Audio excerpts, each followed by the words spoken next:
안녕하십니까, 노중면입니다. 지금 국회 상황이 국회법 위반이라는 점은 명백해 보입니다. 다만 헌법 파괴를 바로잡기 위한 저항권 행사이기 때문에 불법이 치유된다는 주장이 나옵니다. 이 자리에서 저항권의 인정 범위를 따지려는 건 아닙니다. 다만 저항의 명분으로 내세운 선거제도를 일방적으로 바꾼 전례가 없다는 주장은 검증이 필요합니다. 되묻고 싶습니다. 선거제도가 근본적으로 바뀔 때 언제 누가 합의를 해줬냐고. 지금의 선거제도는 1988년 3월 완전한 소선거구제를 기반으로 한 선거법 개정에 기반하고 있습니다. 그때가 유일한 여야 합의였고 30여 년 전에 이 합의는 1987년 6월 항쟁이 없었으면 이루지 못했을 민주화 운동의 결과라고 할 수 있습니다. 1인 2표제도 위헌 결정 때문에 도입이 됐죠. 그 이전에 있었던 유정회 의원, 체육관 선거, 이런 선거제도에 대해 누가 합의를 해줬다는 얘기인지 모르겠습니다. 오늘도 국회 상황이 긴박합니다.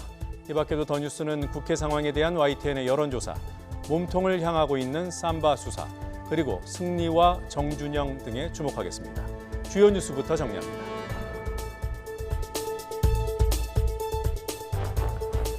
패스트트랙 충돌이 장기화 조짐을 보이고 있습니다. 더는 물러설 수 없다는 민주당은 선거제 개편과 공수처 법안의 패스트트랙 지정을 오늘 재시도할 예정입니다. 자유한국당도 회의장 점거 등 실력 저지 방침에 변함이 없습니다. 이런 가운데 바른미래당이 별도의 공수처 법안을 발의하기로 하고 패스트트랙 지정을 민주당에 요구했습니다. 충돌 전국을 풀 묘수가 될지 오히려 전국만 꼬이게 할지 아직은 예단하기 힘들어 보입니다. 패스트트랙 추진을 둘러싼 여야의 극한 충돌이 누구의 책임일까? YTN이 리얼미터에 의뢰해 긴급 여론조사를 했습니다.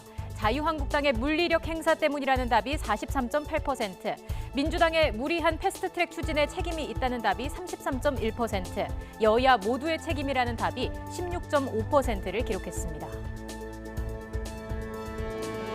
북미 협상 재개를 앞두고 북한과 중국, 러시아가 협력을 강화하는 가운데 푸틴 러시아 대통령이 언급한 육자회담 방안에 대해 미국이 첫 반응을 내놨습니다. 볼턴 미 국가안보보좌관은 언론 인터뷰에서 육자회담은 미국이 선호하는 방식이 아니라며 분명한 선을 그었습니다. 그러면서 트럼프 대통령은 여전히 3차 북미 회담을 기대하고 있다고 강조했습니다. 삼성 바이오로직스의 분식회계 의혹 수사가 속도를 내고 있습니다. 검찰 수사를 앞두고 그룹 차원의 증거인멸 정황을 포착하고 그룹 미래전략실 출신의 삼성전자 임원을 소환 조사했습니다.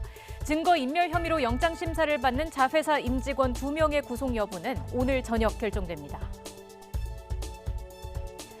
성매매, 알선과 횡령 혐의 등을 받는 가수 승리에 대한 수사가 막바지에 접어들었습니다. 경찰은 이번 주 안으로 수사를 마무리하고 승리에 대해 구속영장을 신청할 방침입니다.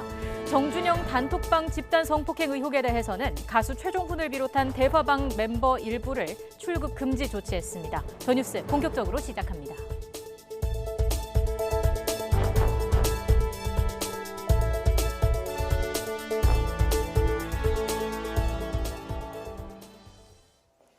신속 처리안건 지정, 이른바 패스트트랙 추진을 놓고 여야의 대치가 오늘도 이어지고 있습니다.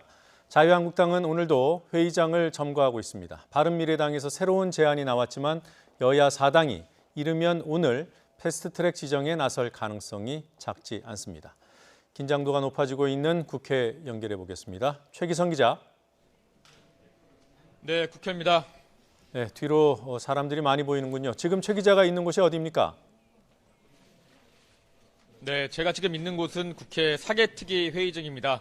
사개특위에서는 공수처 법안과 검경 수사권 조정 법안 등이 논의되는 곳입니다. 제 뒤로 보이는 것처럼 회의장 앞은 의자로 모두 막혀있는 상황입니다. 자유한국당 의원 20여 명도 이 만약의 상황에 대비해서 회의장 입구를 지키고 있습니다.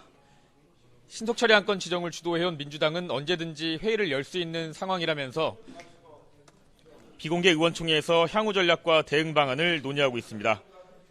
이해찬 대표는 한국당의 점거와 폭력 사태로 국회가 완전히 마비됐다면서 자신의 이름으로 직접 고발 조치하겠다며 압박했습니다. 헌법을 유린한 사람들의 후예가 헌법 수호를 외치는 국회를 제가 어떻게 그냥 두고 떠나겠습니까? 국회 사법개혁특별위원회 위원장인 민주당 이상민 의원은 오늘 YTN 라디오 인터뷰에서 회의를 열 수 있는 여건과 조건이 충분히 충족됐다며 특위가 곧 열릴 수 있다고 언급했습니다. 하지만 자유한국당은 오늘도 회의장 앞을 지키면서 패스트트랙 지정 시도를 결사 저지하겠다며 맞서고 있습니다. 황교안 대표는 지금이라도 패스트트랙 시도를 철회하고 대화와 타협으로 합리적 방안을 마련해야 한다고 강조했습니다. 여당이 됐다고 일방적으로 패스트트랙을 밀어붙이고 국회 선진화법을 야당 겁박용 도구로 남용하고 있습니다. 바른미래당에서 새로운 제안이 나왔다고 하더군요. 별도의 공수처 법안을 합의안과 함께 처리하자는 제안이던데요. 민주당이 이를 받아들이기로 한 겁니까? 네, 사개특위 소속 의원들의 강제 사보임 이후 당내 비판에 부딪혔던 바른미래당 김관영 원내대표가 오늘 당내 반발을 의식한 듯 중재안을 내놨습니다. 직접 한번 들어보겠습니다. 권은희 의원께서 발의한 법안을 동시에 패스트트랙으로 지정을 해서 두 법안을 같이 논의할 것을 민주당에게 공식으로 제안한 것입니다. 김 원내대표는 이후 사개특위에서 기존 법안과 바른미래당 안을 논의해서 단일안을 만들 수 있을 거라고 말했습니다. 민주당이 이 안을 받아들이면 이후 사개특위와 정개특위를 열어 바로 패스트트랙 절차를 진행하겠다는 겁니다. 김관영 원내대표의 제안을 놓고 민주당은 오전부터 최고위원과 사개특위 위원들이 모여서 논의를 이어가고 있습니다. 홍영표 원내대표도 김관영 원내대표를 비공개로 만나서 담판을 지을 것으로 보이면서 곧 최종 수용 여부가 결정될 것으로 보입니다. 지금까지 국회에서 전해드렸습니다. 자유한국당의 정당 해산을 촉구하는 청와대 국민청원에 38만 명이 넘는 사람들이 동참했습니다. 지난 22일 시작된 이 청원은 일주일 만인 오늘 오후 1시 30분 현재 참여 인원 38만 7천 명을 넘어섰습니다. 국민청원이 오늘 아침 주요 포털 사이트의 검색어 상위에 오르고 청와대 국민청원 사이트에 접속이 폭주하면서 접속이 되지 않거나 지연되는 상황도 반복되고 있습니다. 해당 청원은 한 달 안에 20만 명 이상 참여라는 청와대 공식 답변 요건을 충족했습니다. 패스트트랙 지정을 둘러싼 여야의 극한 대치가 이어지면서 민생법안 처리는 기약이 없어졌습니다. 하노이 회담 결렬 이후 남북관계도 소원해진 상태라 다음 주 취임 2주년을 맞는 문재인 대통령의 고심이 깊어지고 있습니다. 김도원 기자입니다. 국회 선진화법 이후 최초로 격한 몸싸움까지 벌어지면서 국회 의사 일정은 사실상 마비됐습니다. 여야가 첨예하게 맞서고 있는 가운데 청와대는 혹시라도 대치 상황을 더욱 악화시킬까 극도로 말을 아끼고 있습니다. 하지만 경기 하강 우려에 신속한 대응이 시급한데 전국이 꽉 막혀 있어 내심 답답한 모습입니다. 당장 추가 경정 예산안 처리가 시급하지만 지금 형편에선 말도 꺼내기 어렵습니다. 문재인 대통령이 특별히 당부했던 최저임금, 탄력근로제 개편은 물론 소방관 국가직 전환 등 민생법안, 국정과제인 공정경제 관련 법안 등의 처리도 기약이 없습니다. 청와대는 지난해부터 이어가고 있는 문 대통령의 지역경제 투어 등을 통해 신산업 육성과 투자 의지를 강조하고 있지만 입법의 뒷받침 없이는 한계가 뚜렷합니다. 한반도 비핵화와 평화체제 구축의 진전도 고민입니다. 4차 남북정상회담을 공개 제안했지만 북한의 반응이 없는 가운데 중재안을 만들어내기 쉽지 않습니다. 문 대통령의 판문점 선언 1주년 영상 메시지에서도 이런 상황에 대한 고민이 엿보입니다. 때로는 만나게 되는 난관 앞에서 잠시 숨을 고르며 함께 길을 찾아야 합니다. 이런 가운데 문 대통령은 다음 주 취임 2주년을 맞아 독일 유력 일간지에 한반도 평화 프로세스와 관련한 글을 실을 예정입니다. 교착 상태가 계속되는 가운데 기고문에서 비핵화와 남북관계 진전을 위해 어떤 방안이 제시될지 관심입니다. 국민이 경제 성과를 체감하고 한반도 평화에도 더욱 속도를 내겠다는 게 문 대통령의 올해 목표였습니다. 안팎으로 어려운 여건 속에서 문 대통령이 돌파구를 찾을 수 있을지 주목됩니다. YTN 김도원입니다. 문재인 대통령의 국정수행 지지율이 6주 연속 보합세를 보였습니다. YTN이 여론조사기관 리얼미터에 의뢰해 조사한 4월 4주차 주간 집계 결과 문 대통령의 지지도는 지난주보다 0.8%포인트 떨어진 47.4%를 기록했습니다. 못하고 있다는 대답은 2.3%포인트 오른 48.4%로 긍부정 평가가 오차 범위 내에서 팽팽하게 엇갈렸습니다. 정당 지지도는 패스트트랙 지정을 둘러싸고 극한 대치가 이어지고 있는 가운데 모든 정당의 지지율이 오차 범위 내이긴 하지만 조금씩 올랐습니다. 더불어민주당이 38.0%, 자유한국당이 31.5%로 각각 0.2%포인트씩 올랐으며 바른미래당 5.3%, 정의당 7.8%, 민주평화당 2.7%를 기록했습니다. 이번 여론조사는 지난 22일부터 닷새 동안 전국의 19세 이상 유권자 2,518명을 대상으로 진행됐으며 자세한 내용은 리얼미터와 중앙선거 여론조사 심의위원회 홈페이지에서 확인할 수 있습니다. 선거법과 사법개혁 법안 패스트트랙 지정을 놓고 국회가 충돌했습니다. 7년 동안 잠자던 동물국회가 깨어났다는 비판이 곳곳에서 나옵니다. 여론은 동물국회 상황을 누구의 책임으로 판단하고 있는지 YTN이 리얼미터에 의뢰해 조사해봤습니다. 자유한국당의 물리력 행사 때문이라는 응답이 43.8%로 가장 높았습니다. 여당인 더불어민주당이 무리하게 추진하는 바람에 문제가 생겼다는 인식은 33.1%로 나타났습니다. 여야 공동 책임이라는 응답도 16.5%였습니다. 반면 패스트트랙 합의안 추인과 특위위원 교체 과정에서 극심한 갈등을 드러낸 바른미래당 상황은 이번 사태의 원인과 크게 상관이 없는 것으로 인식했습니다. 매우 민감한 사안인 만큼 지지 정당별로, 정치 성향별로 결집 현상이 두드러졌습니다. 민주당 지지층은 80% 이상이 한국당 책임이라고 응답했고 한국당 지지층 역시 대다수가 민주당 책임이라 답했습니다. 여야 공동 책임이라는 응답은 두 당 지지층 모두 10명 중 1명꼴이었습니다. 진보층과 보수층의 결집도에는 차이가 있었습니다. 진보층은 70% 이상이 한국당 책임을 꼽아 견고한 여론을 보인 반면 보수층의 민주당 책임 응답은 절반이 조금 넘었습니다. 여야 공동 책임이라는 응답도 진보층보다 보수층에서 다소 높았습니다. 중도층은 38대 36으로 한국당과 민주당의 책임을 거의 비슷하게 봤습니다. 여야 모두에게 책임이 있다는 응답도 5명 중 1명꼴이었습니다. 지역 중에서 전체 여론과 비슷한 흐름이 나타난 곳은 수도권이었습니다. 한국당의 물리력 행사로 인해 동물국회가 됐다고 생각하는 비율이 45.2%, 민주당의 무리한 추진이 원인이라고 보는 비율은 31.7%였습니다. 연령별로 살펴보겠습니다. 60대 이상을 제외한 모든 연령대에서 한국당 책임이 크다고 지적했습니다. 40대는 60% 이상이었고 보수화 경향이 강하다는 20대에서도 40% 이상이 한국당 책임이라고 답했습니다. 전반적으로 봤을 땐 한국당 책임론이 우세합니다. 하지만 물리 충돌이 발생했던 지난주 목요일과 금요일 대통령과 민주당 지지도는 하락했습니다. 한국당 지지도 역시 등락이 교차했지만 정부 여당이 지게 되는 정치적 부담이 적지 않습니다. 그렇다고 해결 없이 이 상황이 길어지는 것 또한 부담일 수밖에 없습니다. 결단의 시간은 이미 다다랐다 할 수 있습니다.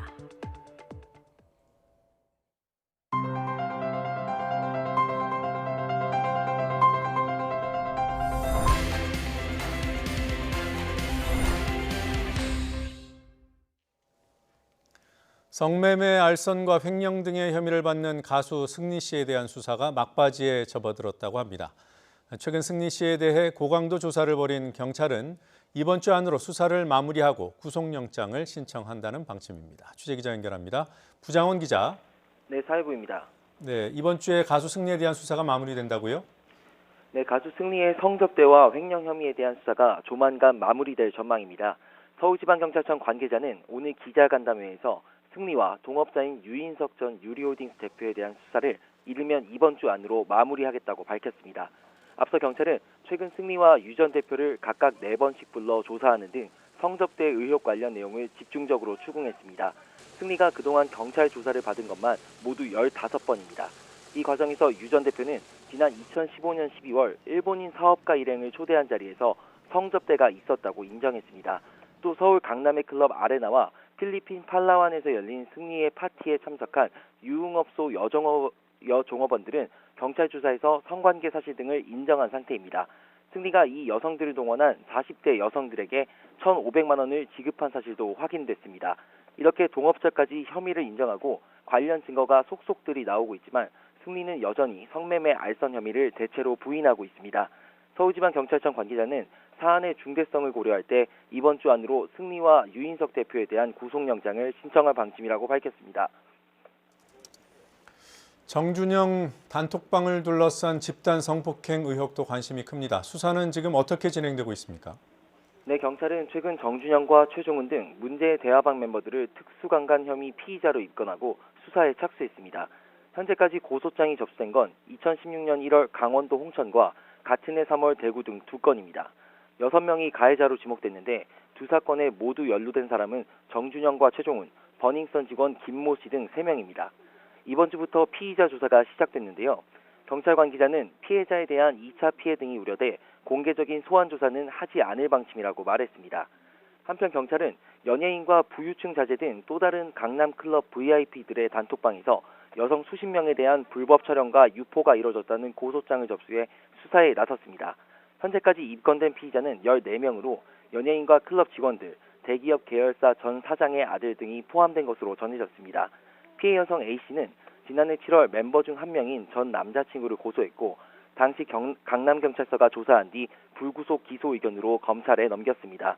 하지만 나머지 멤버들에 대해선 수사가 이뤄지지 않자 최근 다시 고소장을 냈습니다. 경찰 관계자는 당시에는 나머지 멤버들에 대해 고발이 없어 수사가 이뤄지지 못했다며 최근 피의자들의 휴대전화를 압수해 분석하고 있다고 밝혔습니다. 지금까지 사회부에서 전해드렸습니다. 삼성바이오로직스 분식회계 의혹을 수사하고 있는 검찰이 검찰 수사를 앞두고 삼성그룹 차원에서 조직적인 증거인멸을 벌인 정황을 확보했습니다. 검찰은 증거인멸을 지휘한 의혹을 받는 삼성전자 상무를 어제 피의자 신분으로 소환해 조사했습니다. 삼성바이오로직스의 자회사 임직원 2명에 대한 구속 여부는 이르면 오늘 저녁에 가려집니다. 권남기 기자가 보도합니다.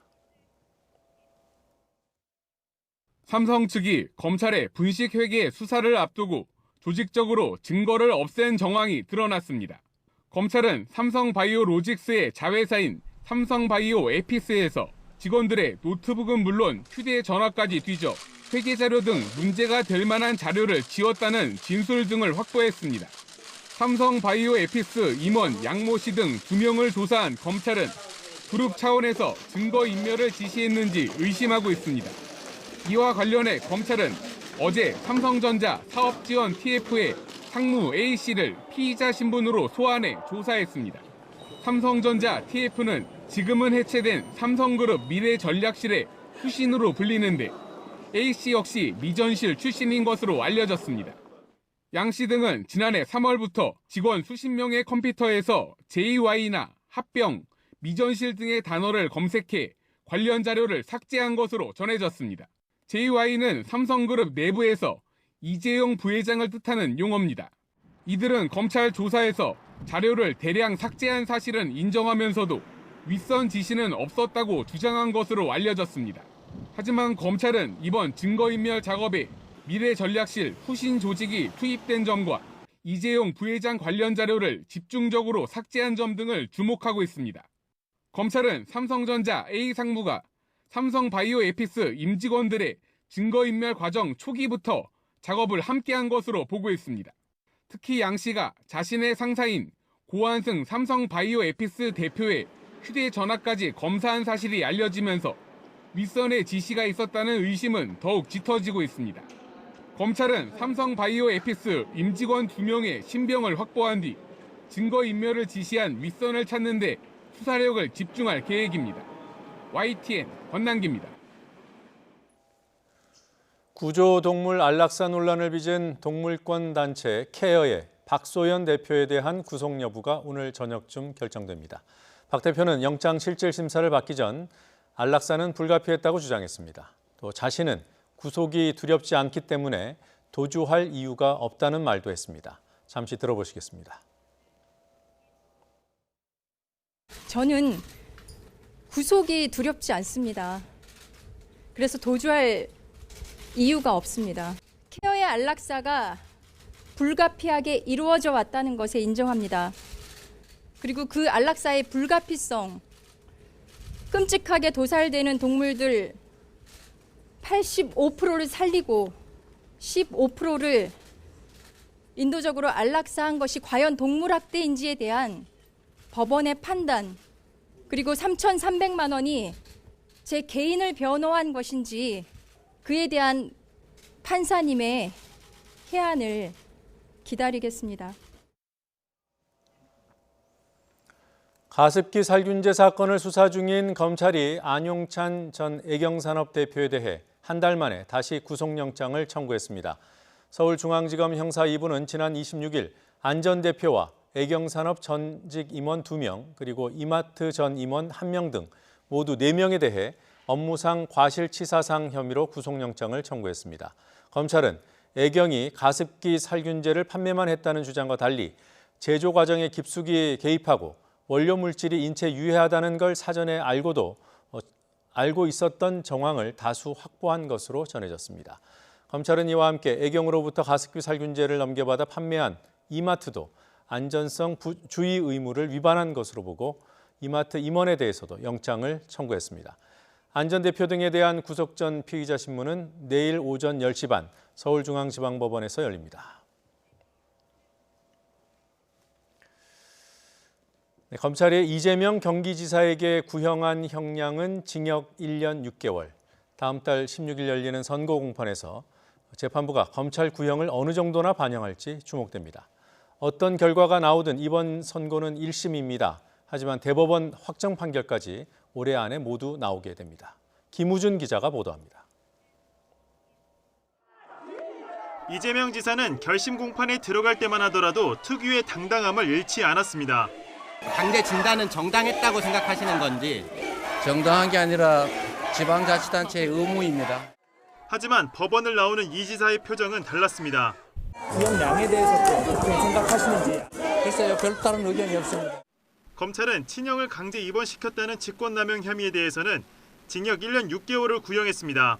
검사 사칭과 대장동 개발업적 과장 등 선거법 위반 혐의는 벌금 600만 원을 선고해달라고 재판부에 요청했습니다. 모두 지사직 상실형에 해당합니다. 직권남용으로 금고 이상의 형을 받거나 선거법 위반으로 벌금 100만 원 이상이 확정되면 지사직을 잃게 됩니다.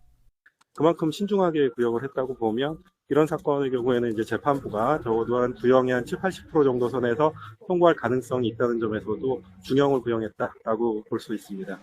1심 판결은 다음 달 16일에 내려질 예정입니다. 이 지사 측은 굳이 낙담할 건 아니라는 분위기입니다. 검찰의 구형과 관계없이 법원의 판결은 얼마든지 무죄로 나올 수도 있다는 겁니다. 법원의 선고는 구형에 비례하는 게 아니기 때문에 그 자체에 특별한 의미를 부여하기는 어렵고 일단 그 선고 결과가 어떻게 나올지를 좀 봐야 되겠죠. 공직선거법상 선거 사건은 기소 이후 1년 안에 최종 판결이 나와야 합니다. 이 지사가 기소된 시점이 지난해 12월인 만큼 설령 대법원까지 가더라도 이 지사의 운명은 올해 안에 결정될 것으로 보입니다. YTN 김우준입니다.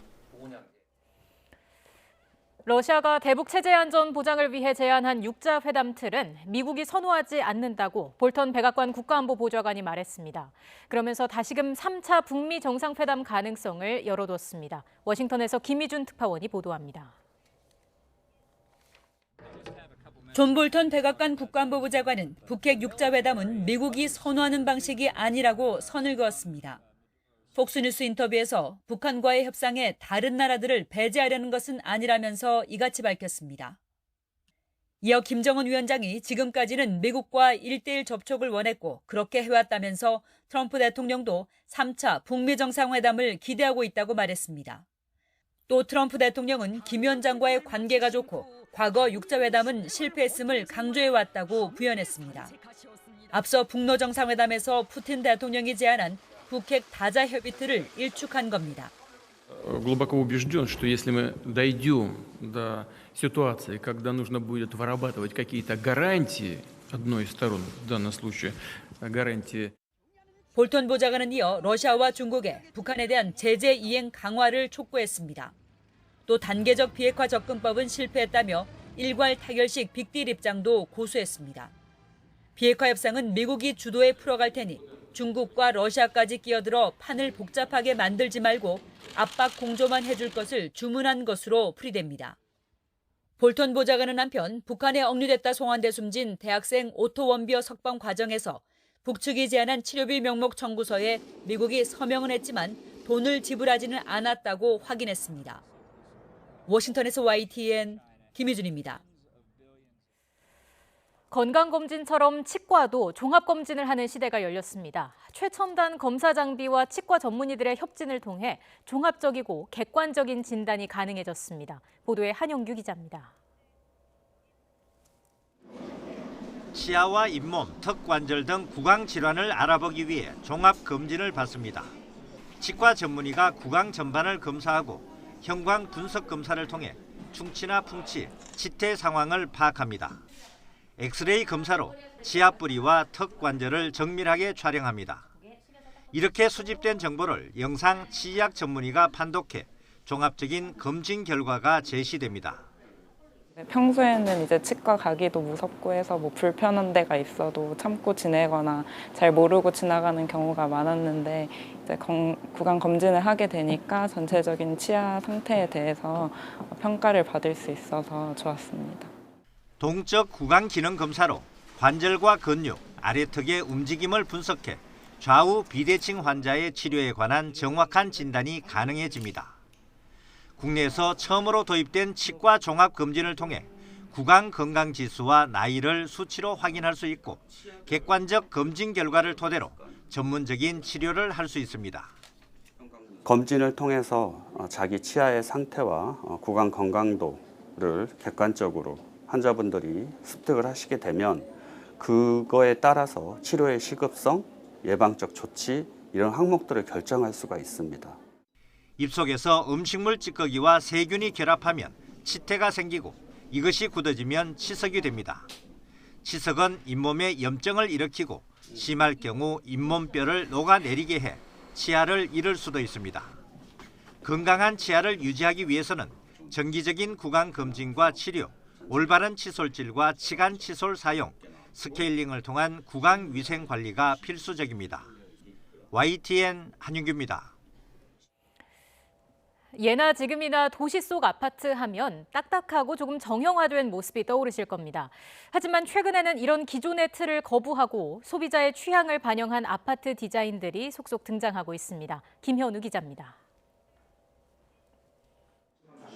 이번 달부터 분양 예정인 전용 면적 84제곱미터짜리 아파트 견본주택입니다. 기존 아파트와 달리 방과 거실의 크기를 조절할 수 있는 가변형입니다. 이른바 옹벽으로 불리는 내력벽을 최대한 줄여 방과 거실의 크기를 원하는 대로 바꿀 수 있습니다. 현관 입구에는 단독주택에서나 볼 수 있는 대형 수납 공간이 만들어졌습니다. 자전거와 유모차는 물론 잡동사니를 깔끔하게 정리할 수 있는 일종의 창고인 셈입니다. 한 건설사가 1200여만 명의 소비자 빅데이터를 분석하고 천여 세대를 직접 돌면서 들은 요구사항을 새로 짓는 아파트 설계에 반영한 결과입니다. 고객들이 소비자가 취향에 맞게 오히려 나의 집은 이렇게 꾸미고 싶다는 대로 원할 수 있게 가변을 극대화시킨 것들이 가장 큰 특징이 될 수 있겠습니다. 경기도 김포에 자리 잡은 한 대규모 아파트 단지는 동과 동 사이에 숲을 옮겨놓았습니다. 제주도에서 공수한 팽나무가 도심 속 자연을 연출하고 주민들은 텃밭을 가꿉니다. 단지 주변에는 벚꽃이 만개해 장관을 이루고 아이들은 작은 연못에서 물놀이를 즐깁니다. 건강과 웰빙 붐을 타고 아파트 공간 배치도 딱딱하고 틀에 박힌 이른바 성냥갑 디자인에서 벗어나고 있습니다. 굳이 멀리 나가지 않아도 단지 내에서 공원에 온 기분이 항상 들고 있고 그다음에 저희들 숲이 좋아서 어린이들이 그늘에서 마음껏 뛰어놀 수 있어서 좋습니다. 과거 공급자 위주의 틀에 박힌 아파트 디자인이 최근에는 소비자 중심의 삶의 질을 앞세우는 트렌드로 빠르게 변화하고 있습니다. YTN 김현우입니다.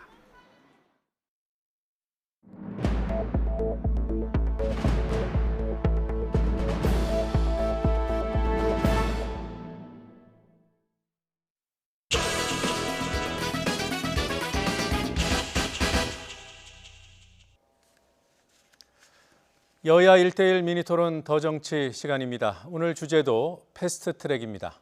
다만 국회 상황이 긴박해서 출연자들을 중계차로 연결하기로 했습니다. 민주당과 한국당 의원을 차례로 연결할 예정입니다. 먼저 민주당 정치개혁특위 위원인 기동민 의원부터 연결하겠습니다. 기 의원님 안녕하세요. 네, 안녕하세요. 더불어민주당 기동민입니다. 네, 자 바른미래당이 오늘 아침에 중재안이라고 할까요? 새로운 제안을 던졌습니다. 별도의 공수처 법안을 패스트트랙에 함께 태우자. 자, 민주당 입장이 정해졌습니까? 입장을 정해 나가고 있는 과정이고요. 네. 근데 조금 좀 답답한 것은 이 제한적인 기소권을 갖는 공수처법을 합의한 것은 민주당에서만 합의한 것이 아니라 바른미래당까지 포함해서 여야 4당이 함께 합의한 안이거든요. 네네. 그런데 또 다시 중재안이라고 던진 것은 4당 합의 정신 이런 부분들을 좀 어떻게 해석하고 있는지에 대한 궁금증이 좀 있고요. 당황스러움이 있습니다. 그렇지만 그럼에도 불구하고 이 소위 말하는 권은희 안이라고 하는 바른미래당의 새로운 공수처법에 대해서 충분히 좀 토론하고 고민하고 있는 그런 과정입니다. 오전에 의총을 통해서 얘기를 하고 있고요. 그다음에 이 사개특위 위원들과 최고위원들이 모여서 논의를 진행하고 있는 그런 과정입니다. 오후에도 아마 의견을 모아나가지 않을까 싶습니다. 그러니까 오늘 오전 의총에서는 결론이 안 났다고 볼 수 있겠군요. 네, 그렇습니다. 의총을 진행하고 있는데요. 네. 정회하고 사개특위 의원들과 이 지도부 간에 지금 간담회가 진행이 되고 있고 네. 오후에 적정한 시점에 의총을 소집을 해서 의견을 종합할 계획입니다. 예. 지금 한 가지 궁금한 지점이요. 만약에 복수의 법안이 패스트트랙으로 올라간다면 그 이후에 합의가 안 됐다고 가정했을 때 나중에 어떻게 되는 겁니까? 뭐 합의가 안 됐다는 가정을 지금 전제로 해서 말씀드리긴 좀 어려워요. 그런데 좀 그 답답한 것은 패스트트랙에 이 복수안이 올라온 것이 사상 초유의 일이 될 수도 있는 그런 문제이기 때문에 다양한 법적 검토들이 좀 필요합니다. 그래서 이제 그 법적 검토를 하기 전에 가장 좋은 것은 서로 간의 의견을 절충해서 단일안을 만들어내는 것이 가장 중요하고요. 네. 그다음에 패스트트랙을 합의했지만 거기에 말미에 붙여놓은 것은 여야 4당뿐만이 아니라 자유한국당까지 포함해서 충분히 토론하겠다 이렇게 의견을 모은 것이 있기 때문에요. 끊임없이 토론해서 절충하겠습니다. 자, 뭐 지금 상황에서 한국당과 민주당이 따로 물밑 접촉을 한다든가 이런 협상 가능성은 전혀 없는 겁니까? 전쟁 중에도 협상은 해야 되는 것인데 워낙 지금 이 국회를 이 불법적이고 폭력적인 상황으로 몰아나가고 있는 집단과 지금 대화를 하는 것이 무슨 의미가 있을까 하는 이런 회의감은 있습니다. 네. 조금 전에 오늘 의총을 오후에 한 번 더 한다고 하셨기 때문에 만약에 특위가 열린다면 그 의총이 지난 다음에나 가능하겠군요. 아무래도 이제 의견을 모아내는 과정들이 필요하고요. 네. 4당 합의입니다. 그래서 민주당뿐만이 아니라 정의당과 민주평화당도 의견을 모아야 되는 그런 과정과 절차가 남아 있습니다. 예. 그래서 그런 이 시간을 오후에 쭉 가져가지 않을까 싶습니다. 네, 이거 너무 앞질러서 자꾸 질문을 드려서 저도 좀 부담입니다만 워낙 궁금하고 민감한 사안이기 때문에 오전 의총에서 나온 의견들은 대체로 어땠습니까? 조금 진솔하게 말씀드려보면 바른미래당의 상황을 이해하지 못하는 것은 아니지만 조금 과도하다 이런 생각을 합니다. 그 절충하고 절충해서 그리고 아주 제한적인 기소권을 갖는 공수처로 합의한 것이 바로 엊그제 일인데 거기에 또 다시 법적인 사항들을 추가해서 기사심소위원회를 설치를 하자 이렇게 말씀 주시는 건 얼마든지 검토는 가능하지만 좀 과한 거 아니냐, 너무 바른미래당이 중심을 못 잡고 갈팡질팡하고 있는 거 아니냐 이런 아쉬움의 목소리가 나오기도 하고 있고요. 그렇지만 하여튼 마지막까지 최선을 다해서 뭔가 절충할 수 있는 것인지 원칙을 훼손하지 않으면서도 대의를 거스르지 않으면서도 함께 갈 수 있는 방법들이 있는 것인지에서 예. 고민하고 있는 그런 과정입니다. 네, 무리하다고 판단은 하지만 대안 돌파구에 대해서는 고민을 해보겠다 이런 뜻으로 이해하겠습니다. 네, 그렇습니다. 조금 전에 국회 상황, 한국당이 저지르고 있는 불법 때문이다 이렇게 표현을 하셨는데요. 네. 어디까지가 위법 상황인 겁니까? 국회 선진화법을 만든 배경이 있어요. 예. 18대 국회가 최악의 폭력 국회로 국민들한테 인식되었던 그런 상황이었고요. 네. 그래서 이제 그 당시에 한나라당의 황유여 원내대표께서 마지막 본회의에서 주동적으로 법안을 제출을 하셔서 그래서 이제 동물국회를 없애자라는 그런 합의 정신 하에 만들어진 이 국회 선진화법이거든요. 그래서 이제 그 선진화법을 제도적으로 보완하기 위해서 만들어진 게 패스트트랙이고 네. 필리버스터입니다. 그래서 한 7, 8년 동안 국회에서 몸싸움이 없었죠. 그리고 패스트트랙이 대단히 엄한 법이기 때문에 소위 사회를 진행하는 상임위원장의 옷깃을 스치기도 않았습니다. 네. 폭력을 동원하기는커녕 그럴 정도로 과중한 처벌을 담고 있는 그런 법입니다. 그것은 이제 더 이상 대한민국에서 폭력국회, 동물국회라는 그런 오명을 씻자라는 여야 간의 합의가 반영이 되어서 이제 제정이 된 것인데요. 그것을 정면으로 지금 배반해 버린 것이죠. 지금 한국당에서는 가로막고. 네, 지금 한국당에서는 헌법이 파괴되는 것을 볼 수 없기 때문에 지켜만 볼 수 없기 때문에 일종의 저항권 행사다 이렇게 주장하고 있어요. 헌법이 파괴가 됐다고요? 지금 한국당의 주장 그렇습니다. 네, 황당한 주장이죠, 그야말로. 헌법을 파괴한 세력이 누군데 그런 얘기를 합니까? 그럼 지금 저항권이라고 하는 것은 예. 국민의 기본권이나 어떤 정당의 어떤 정당한 권리를 행사하는 것이면 모르는데 자신들이 만들어 놓은 법을 스스로 어기면서 헌법을 수호하자 이렇게 얘기하는 이런 코미디가 어디가 있습니까? 말도 안 되는 주장입니다. 지금 한국당의 보좌관, 비서관, 비서들 이렇게 보좌진들도 대거 지금 물리력 행사에 참여하고 있는 것을 두고 일각에서는 동원됐다, 일각에서는 자발적으로 참여한 것이다 이런 논란이 있더군요. 어떻게 보십니까? 네, 뭐 자발적으로 참여했든 동원했든 그 무게의 경중은 조금 다를 수 있겠지만 예. 죄는 죄입니다. 제가 경험담을 좀 말씀드리면은요. 2011년도에 국회 선진화법이 없을 때입니다. 4대강 예산안 날치기 처리 사건들을 규탄하고 봉쇄하기 위해서 이걸 로텐도홀에서 민주당의 의원과 당직자 보좌진들이 연좌 농성을 진행한 적이 있습니다. 예. 그리고 제가 서 있을 때 그쪽으로 이제 이 자유한국당의 어떤 의원께서 오셔서 막아섰습니다. 그분이 왜 막는 거냐, 너희들이 뭔데 막느냐. 예. 그래서 제가 그렇게 말씀드렸죠. 저희들은 국민입니다.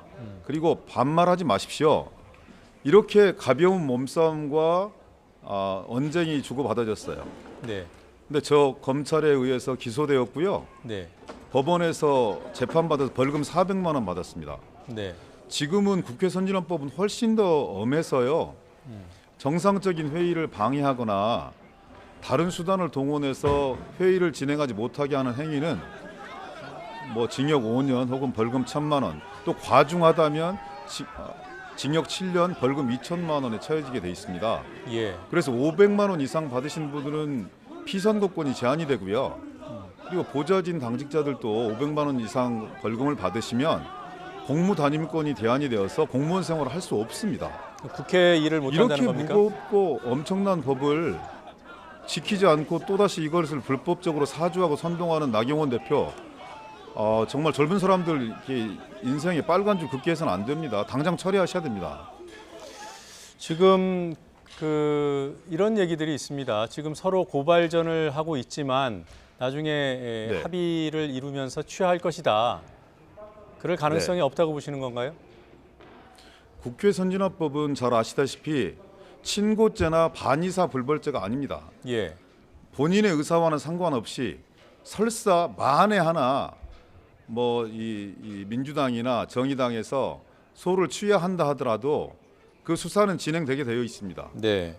그래서 집단의 뒤에 숨어서 그리고 우리는 소극적인 저항권을 행사한 것이라는 이런 지도부의 달콤한 말에 현혹되어서 계속 물리적인 그 힘을 행사하는 것은 21대 총선을 포기하는 것이고 네. 보좌관직을 포기하는 것입니다. 정신 예. 똑바로 차리셔야 됩니다. 지금 기 의원께서 이런 얘기를 했어요. 나경원 원내대표는 네. 본인은 물리력 행사를 하지 않고 네. 뒤에 물러나 있다. 이런 경우라면은 뭐 처벌 대상입니까 아닙니까? 저는 나경원 대표는 이 불법적이고 폭력적인 상황을 사주하고 선동했기 때문에 그 정치적 책임, 법적 책임으로부터 전혀 자유로울 수 없다고 생각합니다. 근데 나경원 대표를 포함해서 몇몇 자유한국당의 그 알려져 있는 의원님들 보면은요, 이 법을 너무나 잘 알고 있어요. 절대 앞으로 나서시지 않더라고요. 뒤에 서서 소리만 지르시고 지시만 내리시고 소위 말하는 카메라빨만 즐기고 계시더라고요. 정말 무책임하고 잘못된 정치 선동입니다. 참주 선동입니다. 그분들의 정치적 인생을 어떻게 책임지려고 하십니까? 네.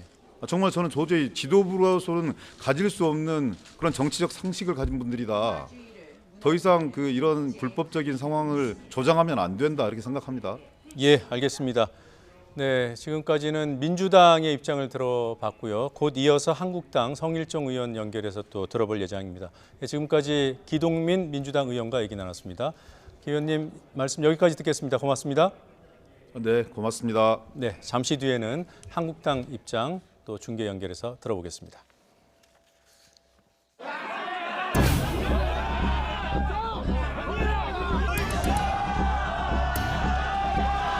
국회의 난장판 모습을 여과 없이 지켜보셨을 국민들을 생각하면 정말 몸둘 바를 모르겠어요.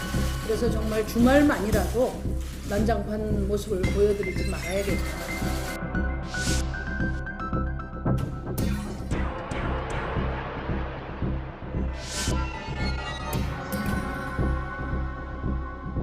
폭력과 불법을 통해서 막을 수 있다 이렇게 생각하고 있는 것 같은데 그것은 착각입니다. 저는 이런 사태를 상상도 못했습니다. 법안을 통과시키는 것이 아닙니다. 대화와 협상을 강제하는 것입니다. 폭력을 운운하는 것에 대해서 저희가 할 말이 없습니다. 참 뻔뻔하다는 생각이 듭니다. 우리는 불법에 저항하기 위해서 단순한 연좌 시위를 했습니다. 자유한국당 의원 전원이 고발된다고 하더라도 그날까지 저희의 투쟁을 멈추지 않겠습니다.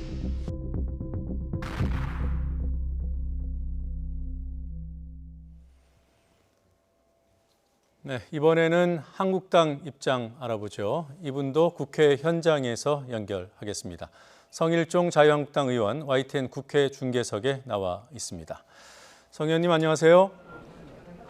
예, 안녕하십니까. 성일종 의원입니다. 네, 자 오늘도 점거 상태는 계속되고 있는 거죠?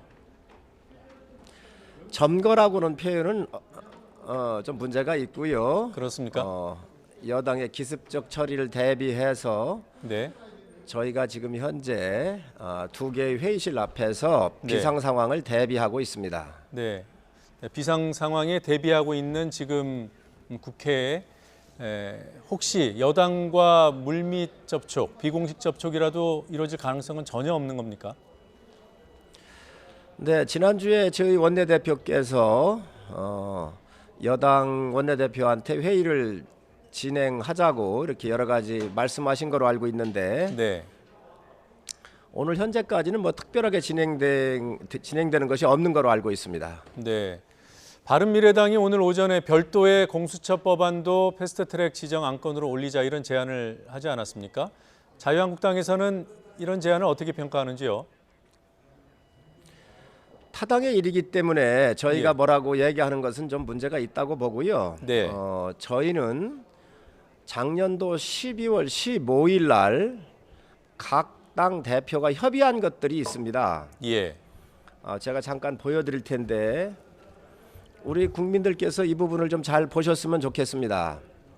네, 카메라 지금 현재 보시면 2항과 4항을 보시면 이 선거 제도와 관련돼서 의원 수 모든 것들을 합의해서 처리한다라고 되어 있습니다. 저희는 이 원칙을 좀 지켜달라고 요구하는 것입니다. 네, 지금 그 여야 4당에서는 합의 시도를 여러 차례 했지만 한국당에서 논의에 사실상 응하지 않은 것이 아니냐 이런 지적을 하더군요. 그걸 좀 그렇게 자꾸 포장을 하는 것 같은데, 예, 이 선거 제도와 관련돼 가지고는 예, 국회 역사상 지금까지 저희가 3분의 2 이상의 의석을 가지고 있을 때에도 네, 단독으로 처리한 적이 없습니다. 그래서 이 부분만큼은 여야가 반드시 합의를 해서 해야 예. 한다. 이런 입장을 가지고 있습니다. 지금 선거제도는 지금 한국당이 과거에 3분의 2 의석을 가지고 있을 때도 합의해서 처리했었다. 그 얘기는 시점이 언제인지 언제부터 그랬다는 건지요. 옛날에 그 유신 정권 때나 50 때도 그랬다는 건지 아니면은 1988년 이후를 말씀하시는 건지요. 예, 87년 이후로 말씀드리는 것이죠. 예, 알겠습니다. 지금 한국당이 국회에서 지금 벌이고 있는 상황이 점거는 아니라고 말씀하셨지만 물리적으로 구성원들이 포진하고 있고 회의장 출입을 봉쇄하고 있는 상황은 뭐 객관적인 사실이기 때문에 여쭤보지 않을 수가 없는데 국회법에는 이런 행위가 위반으로 규정돼 있지 않습니까? 국회법을 먼저 좀 말씀드려야 될 것 같아요. 예. 우선 민주당이 위반한 것을 국민들께서 알아주셨으면 좋겠습니다.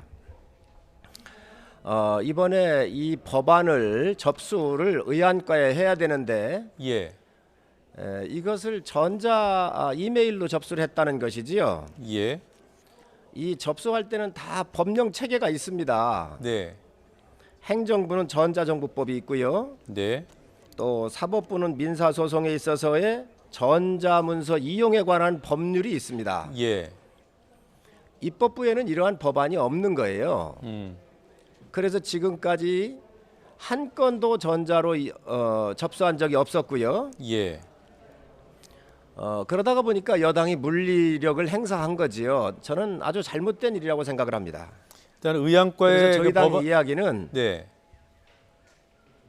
예, 저희 당 이야기는 이 의안 접수부터 잘못됐기 때문에 예. 이 법부터 철회를 해야 된다. 예, 이게 원칙이다라고 생각을 갖고 있습니다. 네, 그 입장은 제가 드린 질문과는 조금 뭐라 그럴까요? 궤가 다른데 지금 국회에서 벌어진 충돌 상황 그리고 회의실을 봉쇄하고 있는 상황 이 부분이 국회법상의 위법이 아니냐고 여쭙습니다. 그 부분 이제 국회 선진화법 예. 165조 항을 얘기하시는 것 같은데 네. 이 회의를 방해하거나 또 예. 회의장 부근에서의 폭력 행위를 하게 되면 예. 이 법의 저촉을 받도록 되어 있습니다. 네. 저희는 어떠한 폭력을 행사한 적이 없습니다. 지금 기습 처리나 이런 것들을 하지 말라는 요구이고요. 네. 또 여당이 처리하면 안 되는 정상적 과정을 거치지 아니한 이 상황을 예. 되돌려 달라라고 하는 요구하는 것입니다. 예. 자, 한국당의 주장은 제가 이해를 했는데요. 이게 아무래도 이게 사실관계에 관한 거라 다시 한번 질문을 드리면 법의 회의실과 그 부근에서 점거를 하거나 출입을 방해해도 처벌을 받는다. 이렇게 회의 방해죄라고 규정이 돼 있지 않습니까? 그 부분도 부인하시는 거죠? 거기에 160 네. 5조에 보면은요. 폭력 행위를 했을 경우로 딱 한정되어 있습니다. 네. 제가 한번 읽어 드릴까요? 예, 한번 읽어 주시죠. 누구든지 국회의 회의, 본회의, 위원회 또는 소위원회의 각종 회의를 말하며 국정감사 및 국정조사를 포함한다. 예. 이하 이 장에서 같다 이렇게 돼 있고 네. 이를 방해할 목적으로 회의장이나 네. 그 부근에서 폭력 행위 등을 하여서는 아니 된다 이렇게 되어 있습니다. 예. 그 이어지는 166조에 보면은 그 위력이나 단체를 동원해서 회의를 방해하는 행위도 이렇게 죄로 규정이 돼 있던데 하여튼 그 부분은 구체적인 법 조항에 대한 해석 분야니까 그만 질문 여기까지 하도록 하고요. 보좌진들도 지금 현장에 많이 나와 계시죠? 예, 많이 나와 있습니다. 네, 일부에서는 뭐 동원된 게 아니냐 이렇게 얘기도 하고요. 또 일부에서는 자발적으로 참여하는 것이다 이렇게 주장도 합니다. 어떻게 보시는지요? 다 이 국가가 어렵고 또 국회 전체가 제대로 돌아가지 않는 안타까움 속에서 예. 우리 보좌진들이 자발적으로 이렇게 참여하고 있고요. 네. 또 이런 형태는 뭐 여야를 떠나가지고 2011년 한미 FTA 네. 이때도 민주당 보좌진들도 다 나왔었고요. 네. 또 4대강 예산 처리 반대할 때 또 2009년 7월 미디어법 반대할 때도 예. 이렇게 민주당의 보좌진들이 다 나와서 예. 의원들을 돕고 함께 한 적이 있습니다. 네. 이번에도 우리 당에 이렇게 한보협이라고 있습니다. 네. 이 한보협의 보좌진들이 자발적으로 나와서 지금 이 안타까운 상황에 대해서 함께 고민하고 또 이 부분에 대해서 정확한 의사를 표현하기 위해서 함께하고 있습니다. 예, 한보협이 한국당 보좌진 협의회인가요? 보좌관 협의회인가요? 예, 그렇습니다. 네. 앞서 인터뷰하신 그 기동민 민주당 의원이 이런 얘기를 했습니다. 이번 그 국회법 위반 사례는 매우 중하고 처벌을 받을 경우에 피선거권이 제한될 수도 있기 때문에 뭐 국회의원은 물론이고 보좌관 생활도 못할 가능성이 크다. 그래서 그 한국당 지도부가 이분들 이력에 빨간 줄을 긋게 해서는 안 된다. 이런 지적을 하시더군요. 여당은 넉넉해야지요. 이번 사태를 잘 수습하고 예. 또 잘못한 거 있으면 인정하면서 국회를 정상화할 책임이 네. 여당한테 있습니다. 네. 법조문 하나 가지고 피선거권이 제한된다, 직장을 잃게 된다, 이러한 것들로 이해해서는 안 됩니다. 본질을 네. 바로 보시기 바랍니다. 예, 알겠습니다. 지금 상호 간의 고발전이 벌어지고 있습니다. 이미 민주당이 앞서서 한국당 의원들과 보좌관 일부를 고발을 했고요. 한국당도 대응 고발을 했지요. 예, 저희 당도 고발한 거로 알고 있습니다. 네, 지금 누구를 대상으로 고발장을 접수한 겁니까? 우선 의안과 앞에서 큰 예. 폭력 사태가 났습니다. 우리 민주당 의원들이 해머와 빠루를 들고 문을 또 부수고 하는 참 있어서는 안 될 이런 불상사가 있었습니다. 예. 이러한 국회 폭력에 대해서는 이게 참 분명히 이번에 문제를 삼아야 한다고 생각을 합니다. 저희 당 지도부에서 예. 이런 부분들에 대해서 문제 제기를 했고요. 예. 또 우리 당 의원들이 굉장히 많이 다쳤습니다. 네. 김성희 의원이 지금 현재 입원해 있는데 이 갈비뼈가 3개가 나갔고요. 온몸이 멍이 들어 있습니다. 네. 또 김용태 의원 보좌관도 6개의 갈비뼈가 손상돼 있어가지고 병원에 입원돼 있고요. 최연애 의원, 박덕흠 의원 등 지금 굉장히 많은 이 부상을 입어 있습니다. 예. 국회에서 아무리 험악한 상황이 벌어지더라도 빠루와 망치를 가지고 올 수는 없는 거 아닙니까? 이런 부분에 대해서는 분명히 이번에 저희가 문제를 삼는 것이 맞다라고 생각을 합니다. 예. 자, 지금 뭐 일의 출발은 여야의 논의가 충분했냐 안 했냐, 선거법과 공수처법 등에 대해서. 그러니까 사개특위, 정개특위가 지난해 12월 15일 여야 5당의 합의 이후에 제대로 가동이 됐냐, 가동 과정에서 한국당이 논의에 참여를 했느냐, 아니면 스스로 거부했냐, 이게 본질 아니겠습니까? 한국당의 우리 국민 논의 참여는 어느 정도였습니까? 우리 국민들에게 분명히 좀 알려드려야 되겠습니다. 제가 여기 나오기 전에 우리 당의 정개특위 간사가 우리 장 의원님이신데 제가 이 상황을 다 물어봤어요. 15회를 회의를 했는데 한 번도 빠지지 아니하고 다 나가셔가지고 의견을 전달했다 그러십니다. 예. 자, 알겠습니다. 자, 지금 앞에 인터뷰 연결한 민주당 의원과의 시간상의 형평 때문에 성 의원님과의 인터뷰는 여기까지 듣고 마무리하도록 하겠습니다. 오늘 시간 내주셔서 고맙습니다. 네, 감사합니다.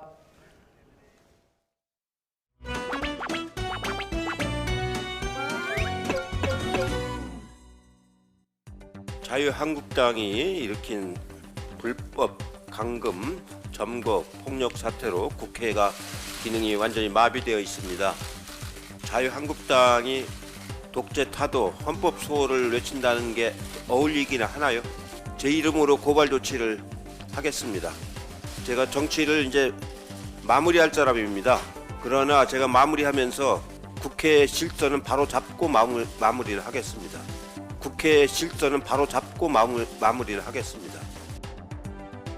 경제 실패, 안보 실패, 외교 실패의 민낯을 정치 투쟁이라는 가면으로 가리고 있습니다.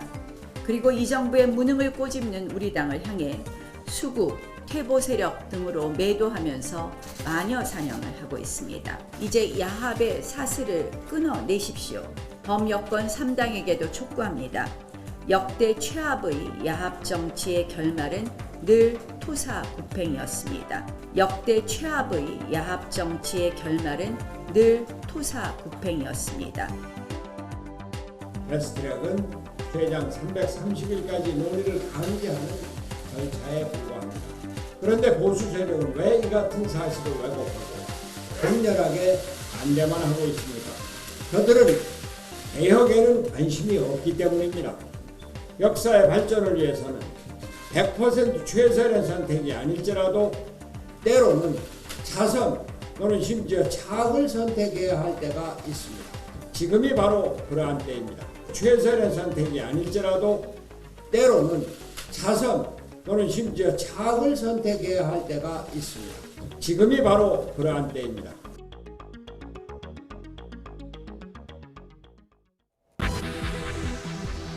민주당은 오늘 선거제 개편과 공수처 법안의 패스트트랙 지정을 재시도할 예정입니다. 자유한국당은 회의장 공수회 등 실력 저지에 나설 방침이어서 여야의 극한 충돌이 예상됩니다. 바른미래당은 별도의 공수처 법안을 발의하기로 하고 패스트트랙 지정을 민주당에 요구했습니다. 민주당은 의원총회를 열어 수용 여부를 결정할 방침이어서 패스트트랙 정국의 변수가 될 전망입니다. 볼턴 미 국가안보 보좌관은 푸틴 러시아 대통령이 언급한 육자회담에 대해 미국이 선호하는 방식이 아니라며 분명한 선을 그었습니다. 그러면서 트럼프 대통령은 여전히 3차 북미 회담을 기대하고 있다고 강조했습니다. 삼성 바이오로직스의 분식회계 의혹을 수사하고 있는 검찰은 그룹 차원의 증거인멸 정황을 포착하고 그룹 미래전략실 출신의 삼성전자 임원을 소환 조사했습니다. 영장 심사를 받는 자회사 임직원 2명의 구속 여부는 오늘 저녁 결정됩니다. 성매매, 알선과 횡령 혐의 등을 받는 가수 승리에 대한 수사가 막바지에 접어들었습니다. 경찰은 이번 주 안으로 수사를 마무리하고 승리에 대해 구속영장을 신청할 방침입니다. 서울시 버스노조 등 전국 15개 지역 버스노조가 오늘 일제히 쟁의 조정을 신청합니다.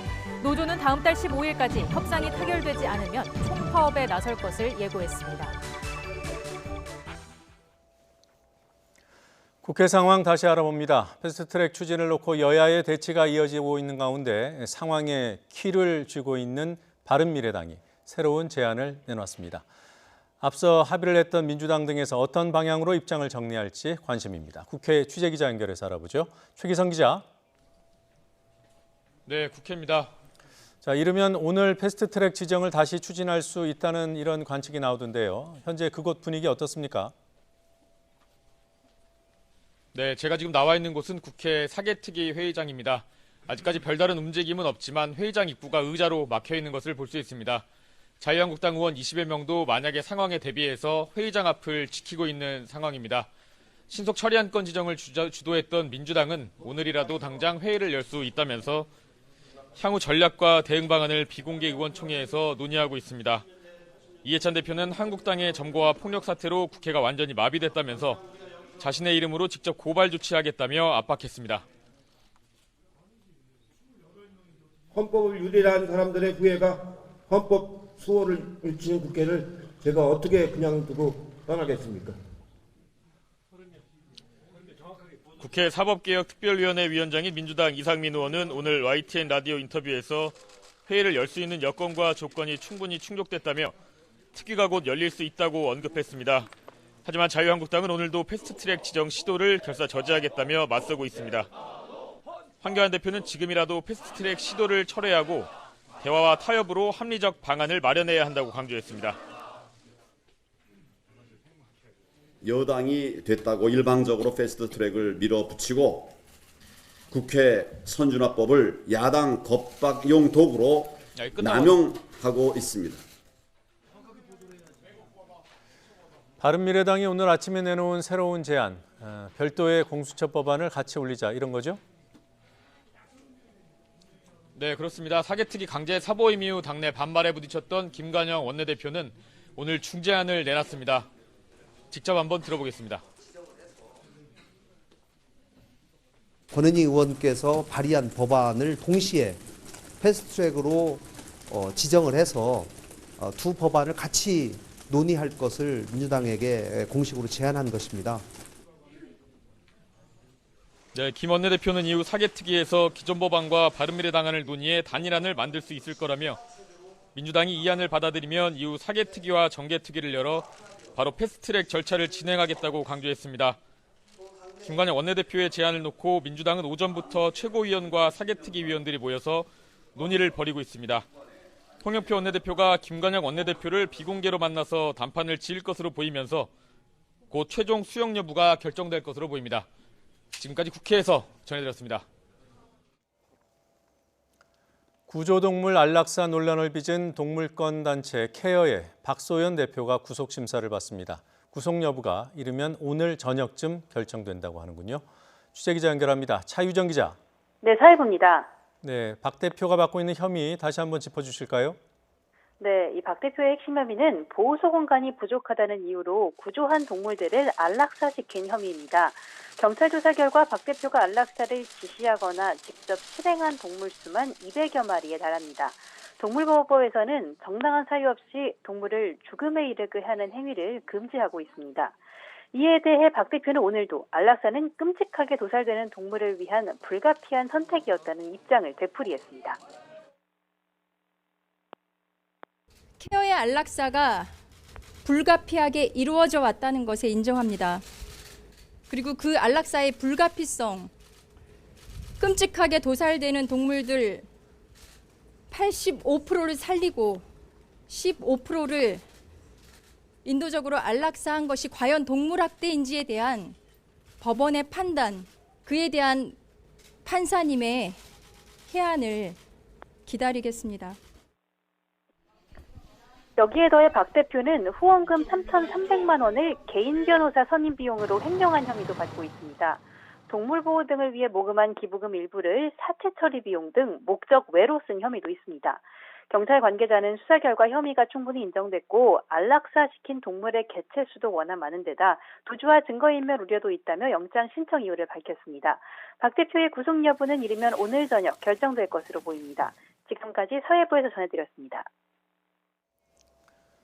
삼성바이오로직스의 분식회계 의혹을 수사하는 검찰은 삼성그룹 차원에서 조직적으로 회계 자료 증거인멸 작업이 이루어진 정황을 포착하고 수사를 확대하고 있습니다. 서울중앙지검은 어제 삼성그룹 미래전략실 출신으로 현재 삼성전자 사업지원 TF에 소속된 상무 A씨를 피의자 신분으로 불러 조사했습니다. 검찰은 A씨가 지난해 삼성바이오로직스의 자회사인 삼성바이오에피스를 찾아가 직원 휴대전화와 컴퓨터에서 분식회계 관련 자료를 찾아 삭제하도록 지휘한 정황을 파악한 것으로 알려졌습니다. 검찰은 그룹 업무를 담당하는 임원이 파견된 만큼 조직적인 증거인멸이 있었다고 보고 삼성바이오에피스 임직원의 구속 여부가 결정된 뒤 구체적인 지시 경로를 추궁할 방침입니다. 부산과 싱가포르에서 12개국이 참여하는 연합해상훈련이 오늘부터 열립니다. 일본은 부산에서 진행되는 우리 해군 주간 훈련에는 불참하기로 했습니다. 초계기 갈등 때문인 것으로 보입니다. 보도에 김세호 기자입니다. 부산과 싱가포르 근해에서 12개국 함정과 항공기가 참가하는 연합훈련이 시작됐습니다. 민간 선박 피랍에 대한 공동 대응과 거래 금지 품목 적재 선박에 대한 검색 등이 목적입니다. 이번 훈련은 다음 달 13일까지 1, 2부로 나뉘는데 1부는 다음 달 2일까지 우리 해군 주관으로 부산에서, 2부는 다음 달 9일부터 13일까지 싱가포르 근해에서 싱가포르 해군 주관으로 진행됩니다. 우리 해군 주관으로 열리는 일부 행사에는 미군 등 7개국 함정 10척과 항공기 6대가 참가하는데 일본 해상 자위대는 이번 훈련에서 빠졌습니다. 그러면서 싱가포르에서 진행되는 2부 훈련에는 참가하는데 초계기 위협 비행 갈등의 여파가 그 배경으로 보입니다. 우리 군은 일본 초계기가 근접 비행할 경우 군사적 조치를 단행할 수 있다고 일본 측에 밝혔고, 일본 측은 철회를 요청하면서 지난해 12월부터 시작된 초계기 갈등은 여전히 이어지고 있습니다. 이 때문에 다음 달 초 서울에서 열리는 한미일 안보회의에서 초계기를 둘러싼 갈등이 해결의 실마리를 찾을 수 있을지 주목됩니다. YTN 김세호입니다.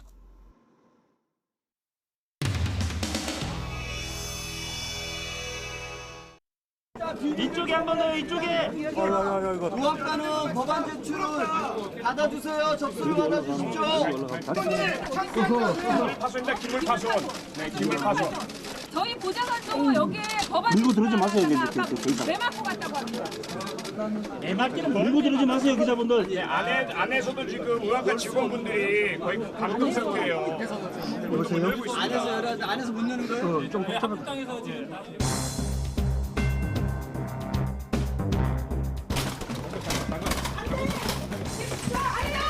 국민을 밟고 가라! 국민을 밟고 가라! 국민을 밟고 가라! 그만해!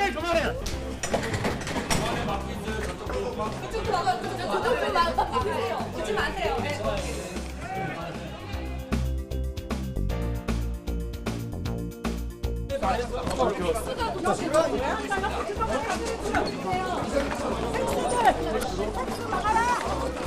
안쪽으로 들어가세요.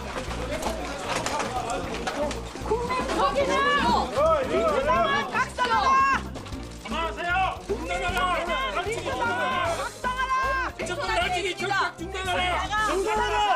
중단하라.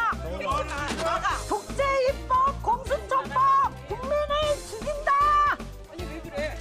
네? 팩스를 어떻게 받아? 이거는 법에 없는다. 지금까지 팩스 접수가 한 번도 없었는데. 팩스 접수가 웬 말이냐? 팩스 접수 웬 말이냐? 팩스 접수는 원천이에요. 팩스라는 게 무효냐는 건데 웬 말이를 팩스를 한 적 있습니까? 국민이 웬 말이를 팩스를 한 적 있습니까? 아니 안 가지가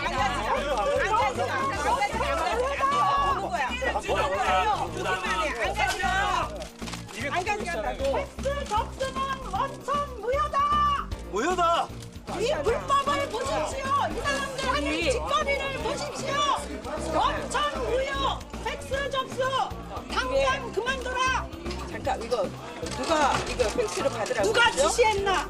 이게 누가 지시한 사람이 있을 거 아니에요. 이거 이제 뭐가 갔으니 그 한번 그런 얘기 없었어요? 근데 그러면 안 받으시면 됩니다. 그런데 이걸 왜 뺐어요?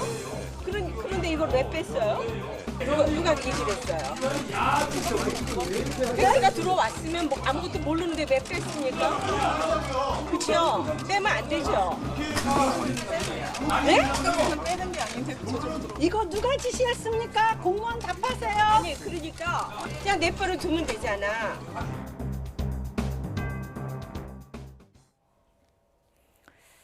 전국 주요 지역의 버스 운전기사들이 노동시간 단축에 따른 인력 충원과 임금 보전을 요구하며 다음 달 총파업을 예고했습니다.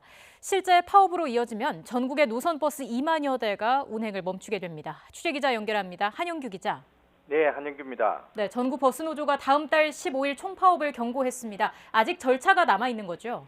네, 그렇습니다. 서울시 버스노조 등 전국 자동차 노동조합 연맹 소속 15개 지역버스 노조는 오늘 동시에 쟁의 조정을 신청합니다. 쟁의 조정 신청에는 전국 버스 사업장 479곳 가운데 절반이 넘는 234개 노동조합이 참여합니다. 버스 차량으로는 2만여 대, 참여 인원은 4만 1천여 명에 이릅니다. 다음 달 8일에는 파업 찬반 투표를 할 예정입니다. 쟁의 조정이 끝나는 다음 달 15일까지 노사 간 합의점을 찾지 못하면 파업에 들어가 버스 운행이 중단됩니다. 자동차 노련은 300인 이상 버스 회사는 오는 7월 1일부터 50인 이상 버스 회사는 내년 1월 1일부터 시행하는 노동시간 단축으로 연말까지 신규 인력이 15,000여 명 필요한 상태지만 지난해 7월 이후 신규 채용자가 1,250명에 불과하다고 주장했습니다. 그러면서 사업주와 지방자치단체가 이에 대한 어떠한 대책도 내놓지 못하는 상황에서 버스 운행 파행은 불가피하다고 밝혔습니다. 네, 버스 노조의 가장 큰 요구사항이 뭔가요? 네, 인력 충원과 임금 보전 그리고 이를 해결하기 위한 중앙정부의 재정 지원입니다. 자동차 노련은 버스 회사들이 신규 인력을 충원하지 않고 운행 차량이나 노선을 줄이는 방식으로 노동시간 단축 문제에 대처하고 있다고 지적했습니다. 국토교통부가 노선 폐지와 운행 축소를 금지한다고 지자체를 독려하고 있지만 적자가 커지는 상황에서 운행 축소가 반복되는 실정입니다. 노동시간 단축에 따른 버스 운전기사들의 임금 감소 문제도 노사 갈등의 핵심 사항입니다. 버스 운전기사 임금은 기본급이 절반이고 연장 근로에 따른 초과 임금이 30%가 넘는 구조로 되어 있습니다.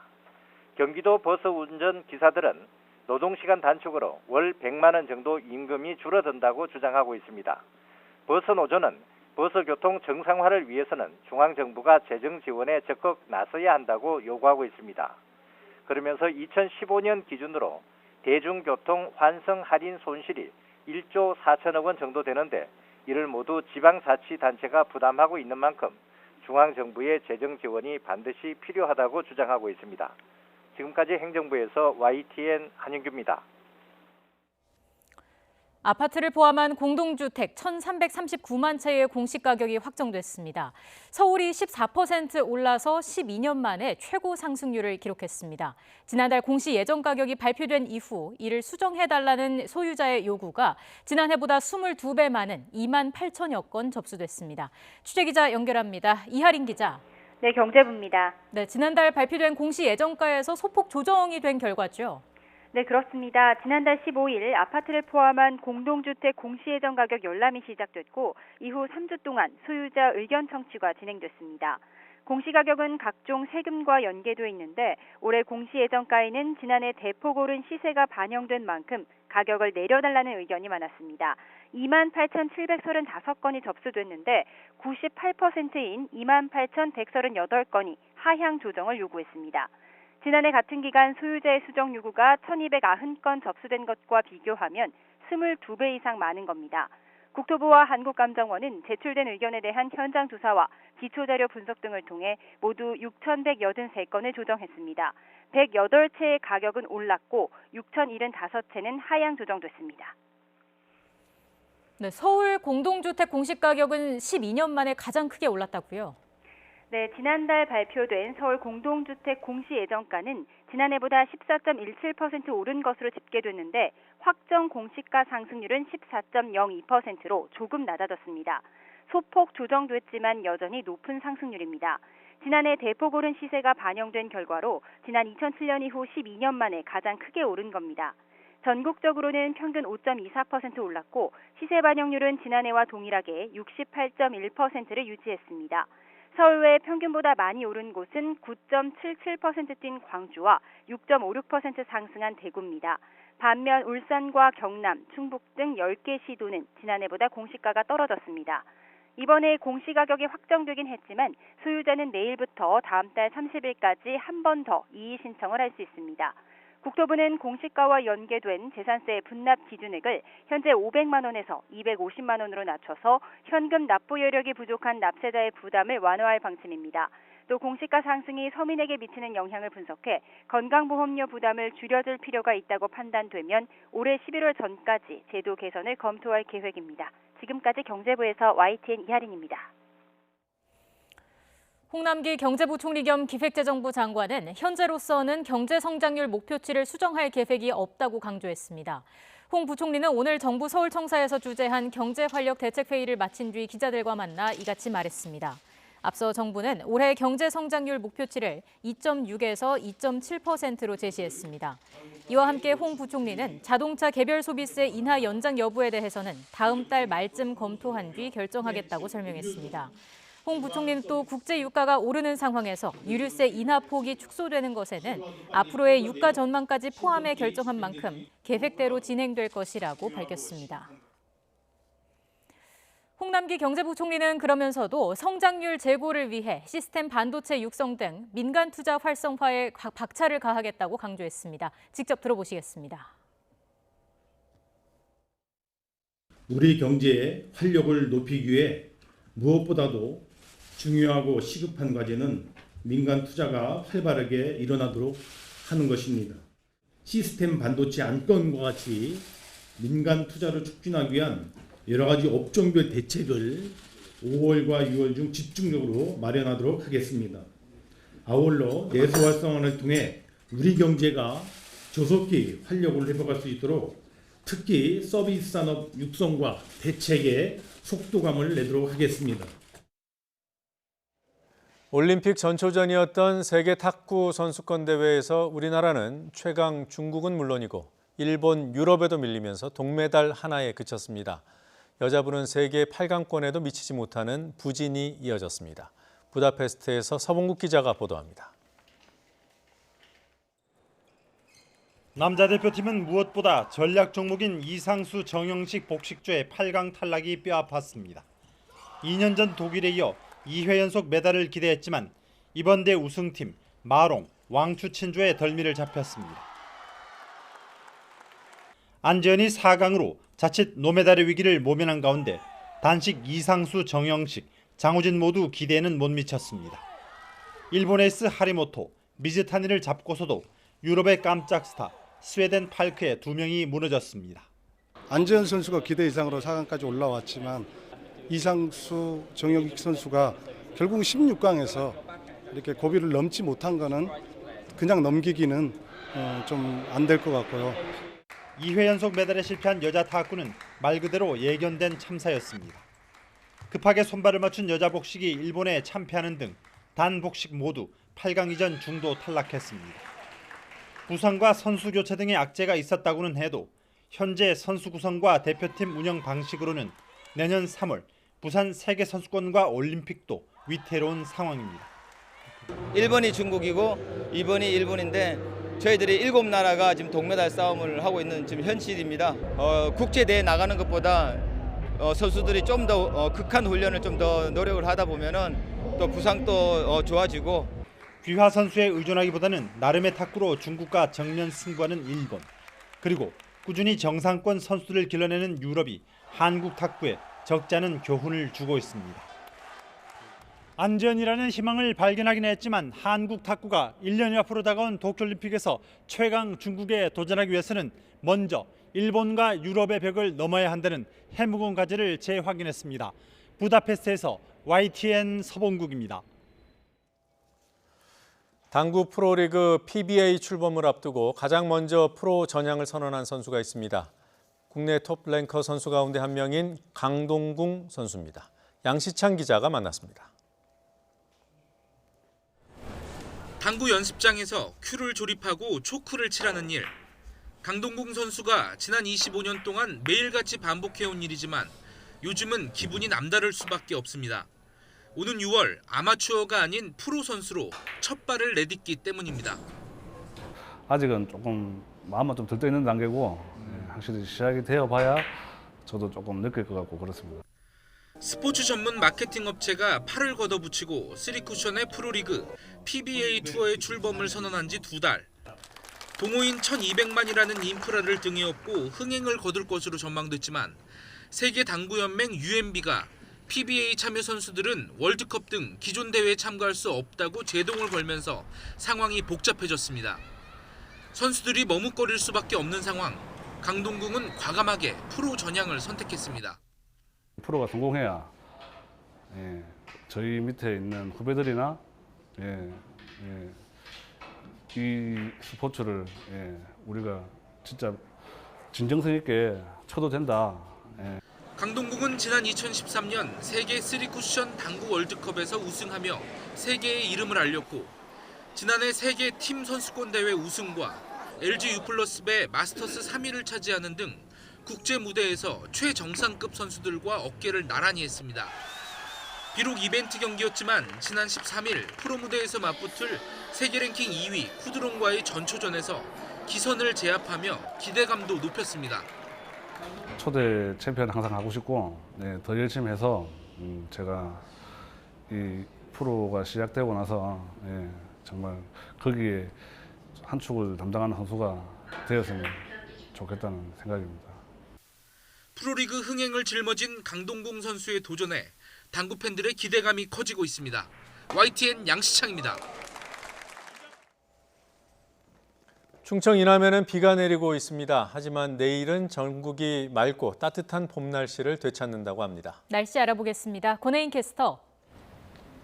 네, 야외 스튜디오에 나와 있습니다. 네, 지금 서울엔 비가 내리지 않고 있는데 비가 내리는 지역이 있다고요?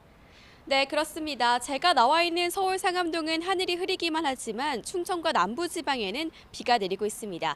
특히 경남, 진주, 울산 지역에는 시간당 10mm 안팎의 다소 강한 비가 집중되고 있고요. 바람도 강하게 불고 있습니다. 이 지역에 계신 분들은 외출하실 때 우산과 함께 따뜻한 겉옷도 챙기시는 게 좋겠습니다. 앞으로 예상되는 강우량부터 살펴보겠습니다. 전남, 남해안과 영남, 제주도에는 10에서 40mm, 강원 남부와 충청 이남 지방은 5에서 20mm의 비가 내리겠습니다. 비는 오후에 강원 남부지방부터 그치기 시작해서 충청과 호남 지방은 오늘 밤에, 영남과 제주도는 내일 아침에 그치겠습니다. 내일은 전국적으로 구름만 많은 날씨가 이어지겠습니다. 아침 기온은 서울과 대구 11도, 광주 12도, 부산은 14도로 오늘보다 1에서 3도가량 높겠고요.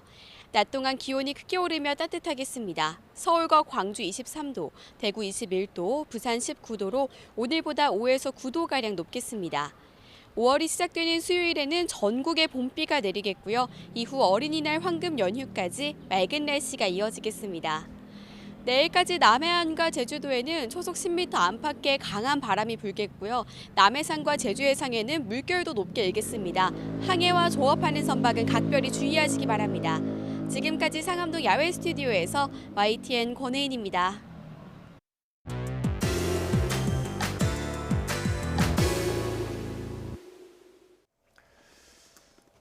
오늘도 여의도에서는 여야 간 전운이 고조되고 있습니다. 어제와 그제 숨고르기와 여론전에 집중했던 민주당과 한국당은 오늘 내일 다시 격돌할 가능성이 높습니다. 지금의 국회 상황, 누구에게 책임이 있는 것인지, 이 상황에 따른 정치권의 유불리는 어떻게 갈리게 될지 숫자의 정치 더 여론에서 짚어보겠습니다. 이택수 리얼미터 대표, 박시영 윈지코리아 컨설팅 부대표 자리하셨습니다. 안녕하십니까? 네, 안녕하세요. 어서 오십시오. 네. 자, 먼저 이번 주 현안 조사 결과부터 보고 이야기를 나눠보도록 하겠습니다. 그래픽 함께 보시겠습니다. 자, 동물국회, 자유한국당의 물리력 행사 때문이라는 응답이 43.8%로 가장 높았습니다. 민주당의 무리한 추진이 원인이 됐다는 인식이 33.1%였고 여야의 공동 책임이라는 응답은 16.5%였습니다. 자, 바른미래당의 내부 갈등을 이번 사태와 연결지어서 보는 응답자는 3.2%에 불과했습니다. 네. 자, 두 분께 오늘 이 조사 결과에 대한 총평을 좀 간단하게 부탁드리겠습니다. 이 대표님은 이 조사 진행하면서 이 정도 결과를 예상하셨는지요? 생각보다는 자유한국당 책임이라는 의견이 조금 적게 나타난 것이 아닌가. 그래요? 왜냐하면 지금 청와대 국민청원에도 30만 명이 넘게 지금 자유한국당 해산을 요구하는 비판적인 목소리가 있음에도 불구하고 네. 50%에 못 미치는 43.8%가 한국당 책임이라고 나왔는데요.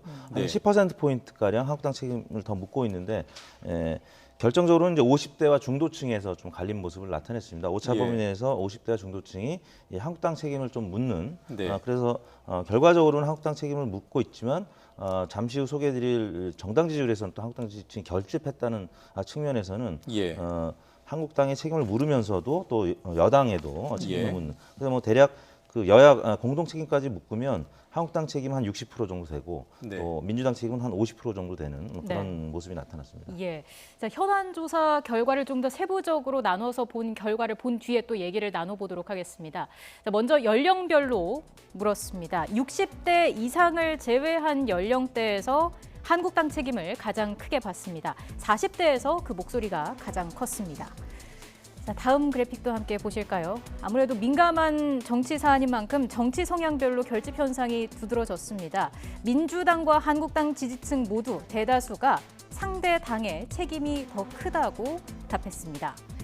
자, 하지만 진보층과 보수층의 결집도에는 다소 차이가 있었습니다. 진보층은 70% 이상이 한국당의 물리력 행사가 동물국회 원인이라고 답한 반면에 보수층의 민주당 책임 응답은 절반을 조금 넘긴 수준이었습니다. 자, 중도층은 한국당, 민주당의 책임을 거의 비슷하게 봤습니다. 여야의 공동 책임이다 이렇게 보는 비율도 약 20%에 달했습니다. 지역 중에는 수도권의 여론이 전체 여론과 흐름이 비슷했습니다. 부 대표님, 이번 현안조사 결과 어떻게 보셨습니까? 이택수 대표하고 좀 시각이 비슷한데요. 어쨌든 한국당의 책임을 좀 더 묻는 여론이 높기는 합니다만 격차가 한 10%포인트밖에 차이가 나지 않았습니다. 그 이유는 워낙 정치 현안 중에서 이 사안이 민감한 현안이기 때문에 각자 정치적 성향에 따라서 응답을 하지 않았나 이렇게 보여지고요.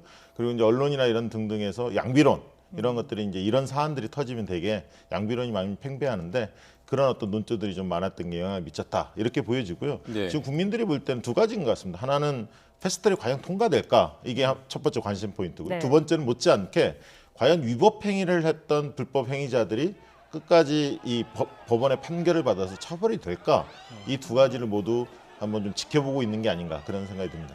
그러게요. 그 법적인 책임을 끝까지 물어야 되는지도 나중에 한번 여론조사를 해보면 좋을 것 같은 생각은 들었습니다. 어떻게 보십니까? 이 대통령 정당 지지도 조사에 지금 한국당이 상대적으로 높게 책임이 있다고 나온 여론조사 결과가 반영될까요? 지금 이제 주말을 거치면서는 또 한국당의 비판적인 여론이 조금 있었던 건 사실입니다. 왜냐하면 이제 물리적 충돌이 워낙 그 오랜만에 보는 광경이지만 강했기 때문에 그래서 지난 주 후반을 보면은 한국당 지지도도 조금 약세를 보였었는데요. 목요일 날 많이 빠졌죠. 31.5%에서 29.3%로 빠졌는데 금요일 날은 다시 이제 결집을 해서 3.5%로 반등했습니다. 여당은 목금 계속 약세로 이틀 동안 하락세를 보였고요. 문재인 대통령 지지율도 부정평가가 지난주 대비 소폭 올라서 48.9%로 긍정평가보다 높아졌는데 역시 일별로 보면 수요일, 목요일 좀 약세를 보였었고요.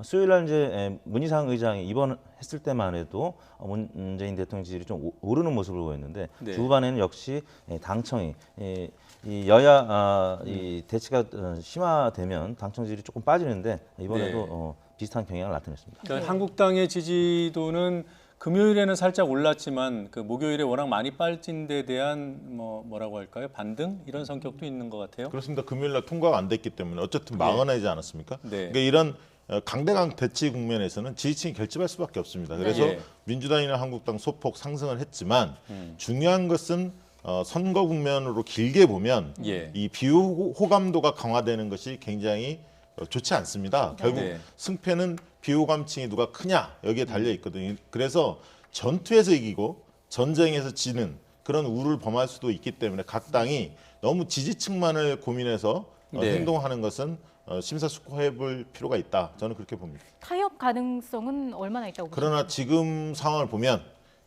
타협하기 굉장히 어려운 국면이고요. 바른미래당이 이제 별도 법안을 냈는데 이 법안에 대해서 과연 민주당이 받을 거냐 이게 이제 오늘 의총이나 이런 등등에서 결정이 될 텐데 저는 받을 가능성이 높다라고 좀 전망을 하고 있고요. 그렇다면 오늘 내일 모레 사이에 또다시 그 회의를 속개하는 그런 어떤 시도를 할 것 같고요. 결국은 통과되지 않을까 그렇게 예상을 합니다. 이 대표님도 타협 가능성은 없다고 보시는 건가요? 네, 지금 쉽지 않아 보입니다. 그 민주평화당도 조금 전 이제 입장 발표한 거 보면은 지금 그 김관영 대표가 얘기했던 중대한 추가 안도 지금 거부하는 입장이기 때문에 각 당 입장이 워낙 지금 달라서 지금 타협 가능성은 커 보이진 않고 지금 한국당이 또 워낙 강경한 모습이기 때문에 여야 대치 국면이 계속 이어질 것 같다는 생각이 듭니다. 그러면 김관영 원내대표가 제안한 그 새 제안을 지금 민주평화당은 못 받겠다는 거잖아요. 그렇습니다. 그러면 아예 판이 깨지는 거 아닙니까? 그렇습니다. 이제 원래한 대로 조정을 해야 되는데 네. 아무튼 권은희 의원의 이제 사보임 부분에 있어서 조금 역풍이 불었었기 때문에 네. 바른미래당 당내에서의 어떤 조정 역할을 좀 해보려고 했던 측면이 있는 것 같습니다. 오신환 의원은 뭐 계속적인 반발을 보이고 있기 때문에 권은희 의원 사보임으로 촉발된 당내 반발 그리고 당 바깥에 이제 그 역풍도 좀 조정해 보려고 했는데 지금 또 그 역풍에 지금 맞닥뜨려지고 있기 때문에 이 부분을 어떻게 해결할 수 있을지는 김관영 대표한테 달려 있겠지만 좀 어려워 보이는 상황이긴 합니다. 이 난관이 상당히 많습니다. 많음에도 불구하고 1차적인 민주당의 태도가 제일 중요하다고 봅니다. 왜냐하면 바른미래당의 권은희 의원의 입장에서는 호남이 선거를 치르려면 지금 국면으로 가서는 쉽지 않다. 권은희 모양새를 좀 만들어달라. 이런 요구가 있었던 것 같아요. 두 번째는 이제 김관영 원내대표의 처한 상황입니다. 뭐냐면 좀 중립지대에 있는 의원들을 좀 달래는 차원, 달래기 차원에서 뭔가 또 약간 수정 보완된 권은희 의원의 입장을 좀 살려주는 그런 어떤 별도의 어떤 메시지가 좀 필요했고 그런 측면의 별도 법안을 마련했다 보여지기 때문에 만약에 민주당이 이거를 수용한다면 정의당과 민평당이 이 공수처 법안이 일부 후퇴는 했습니다만 기소권 관련해서 이제 새로운 제안이 이루어졌기 때문에 그 부분에 대해서 원안보다는 후퇴한 건 사실이지만 대승적으로 받을 가능성도 있다. 저는 그렇게 내다보고 있습니다. 지금 상황이 워낙 복잡해서 잠깐 정리를 해드리면 원래 이제 그 사개특위의 바른미래당의 위원이 둘이 있었습니다. 그렇습니다. 오신환 의원하고 권은희 의원. 오신환 의원이 본인은 그 의총 바른미래당의 의총 추인에도 불구하고 반대표를 던지겠다고 이제 선언을 해서 문제가 크게 촉발이 됐고요. 권은희 의원은 찬성 입장이었지만 나중에 그 의안 조율하는 과정에서 다시 반대할 가능성이 제기됐기 때문에 또 김관영 원내대표가 사보임을 시켜버린 거잖아요. 그렇습니다. 원안에 대해서 자구 수정을 요구를 했고 권은희 의원이 생각하는 방향이 좀 달랐습니다. 그러다 보니까 시간이 계속 길어지기 때문에 권은희 의원을 교체할 수밖에 없다라고 김관영 원내대표가 판단한 거죠. 그 뒤에 이제 문제가 커지니까 권은희 의원이라도 달래야 한다는 차원에서 그렇습니다. 권은희 의원이 주장하는 내용이 담긴 공수처 법안을 바른미래당 안으로 지금 여야 4당이 합의한 안과 별도로 올리겠다는 거잖아요. 그렇습니다. 이제 사개특위 외에 또 정개특위가 있는데 거기에 김성식 의원과 김동철 의원이 포함돼 있었는데 바른미래당 몫으로 이 두 분 같은 경우도 지금의 사태 상황에서는 쉽게 그 참여하기 어렵다 회의에 이런 입장을 견지했기 때문에 김관영 원내대표가 좀 더 이제 권은희 의원을 좀 달래는 차원에서 법안이 필요했고 그것을 이번에 제출한 것으로 그렇게 판단되어집니다. 권 의원만 달랜 게 아니라 정개특위에 있는 김성식, 김동철 그렇습니다. 의원도 고려한 거네요. 네, 그렇습니다. 지금 그 박시영 부대표께서는 민평당이 거부 입장을 밝혔지만 민주당이 수용을 하면 결국은 돌아설 것이다라고 전망하셨어요. 어떻게 보세요? 네, 뭐 민주당하고 이제 민평당 입장은 이제 어느 정도 기회를 같이 하고 있는 것 같은데 지금 민평당에서 요구하는 거는 아무튼 그 추가로 바른미래당에서 제안한 거를 원천적으로 이제 반대하는 건 아니고 일단 하나의 안을 만들자는 것이거든요. 두 개 안이 올라간다라고 하면 패스트트랙에 이제 원칙이 훼손이 되는 것이기 때문에 그런데 민주당이 이제 강경하게 만약에 주장을 한다라고 하면은 그쪽으로 따라갈 가능성도 없지 않아 보입니다. 그러니까 민주당 내에서도 이걸 별도의 법안으로 두 개를 올릴 수도 있고 두 개를 절충해서 하나의 단일안으로 만들 수도 있고 뭐 정치적 선언을 할 수도 있고 왜냐하면 패스트트랙 태운 다음에 얼마든지 법안을 그 조정 수정 가능하거든요. 그래서 이제 방안은 여러 가지가 있는데 어쨌든 바른미래당의 입장을 최대한 세워주는 쪽으로 방향을 정리하지 않을까 그렇게 조심스럽게 예상을 합니다. 이번 현안 조사 결과에서 그 바른미래당 책임이 3% 정도로 나왔단 말이죠. 이건 어떻게 해석해야 될까요? 그러니까 이제 뭐 정치권에서 이렇게 들여다보면 사실 바른미래당의 내부 갈등이 촉발시킨 것도 있지만 국민들 눈에 보이는 것은 강대강 대결 국면이었기 때문에 그리고 한국당이 물리력으로 막았기 때문에 사실은 바른미래당의 잡음이 없었다 한들 한국당이 과연 막지 않았을까? 그렇지는 않았을 겁니다. 기존처럼 물리력을 통해서 막았을 가능성이 크기 때문에 결국은 밀어붙이려고 하는 대표 주자가 이제 민주당으로 보는 것 같고 국민들 입장에서는 또 막는 세력을 한국당으로 보기 때문에 두 세력에 대한 판단이 크게 영향을 미친 것으로 보여집니다. 바른미래당의 새 제안이 새로운 변수가 되긴 했지만 박시영 부대표 전망대로 결국은 이제 가는 쪽으로 방향이 잡힌다면 그렇게 해서 패스트트랙에 올렸다고 가정을 하죠. 유불리가 어떻게 되겠습니까? 일단 근데 그동안에 보도된 선거제와 관련돼서 이제 예상 의석수 시뮬레이션을 보면은 사실 바른미래당에는 그다지 호의적인 결과가 보도가 되지는 않았었습니다. 그래요? 네. 정의당은 확실히 의석수가 늘 가능성이 이제 보도가 됐었는데 한국당과 바른미래당 보수 정당들은 의석수가 좀 줄어들 가능성이 있다 이렇게 시뮬레이션 보도가 있었고요. 물론 이제 바른미래당 지지 워낙 지난 선거에 비해서 많이 빠졌기 때문에 그렇죠. 그래서 손학규 대표가 이제 10%까지는 이제 올려놓겠다라고 했습니다만 실제 바른미래당은 이번 패스트트랙 이후에 의석수 면에서 그러니까 공수처 부분과 이제 별개로 이 선거제와 관련해서는 좀 손해 볼 가능성이 있기 때문에 바른 정당 출신 의원들이 지금 반대를 하는 것이고요. 물론 이제 민주당도 그다지 뭐 이 선거제와 관련해서는 시뮬레이션 결과 뭐 이득이 크지는 않습니다. 오히려 손해 볼 가능성도 있기 때문에 이제 반면에 정의당은 이제 좀 뭐 그 이득이 될 가능성이 좀 있는 편이고요. 이게 실질적으로 민주당이나 한국당 다 손해입니다. 사실 새로운 선거제도로 치러진다면 그리고 이제 바른미래당은 정당 지지율을 얼마나 올릴 거냐의 과제가 있고. 되게 이제 정의당이 가장 큰 수혜주다. 이게 이제 일반적인 평가인 것 같습니다. 그래서 그러나 패스트트랙은 이미 논란이 세게 붙었기 때문에 통과가 되느냐 안 되느냐 이것은 통과가 된다면 당연히 민주당 쪽에 좀 더 유리할 것 같고요. 통과 안 된다면 한국당에 단기적으로는 유리할 것 같습니다. 자, 그럼 이 상황에서 잠시 바른미래당 내부 상황을 좀 알아보고 이야기를 이어가 보도록 하겠습니다. 이태규 바른미래당 의원과 전화 연결돼 있습니다. 의원님 안녕하십니까? 네, 안녕하세요. 자, 김관영 원내대표가 바른미래 별도 공수처 법안도 신속 처리 안건으로 올리겠다라고 밝혔습니다. 어떻게 평가하십니까?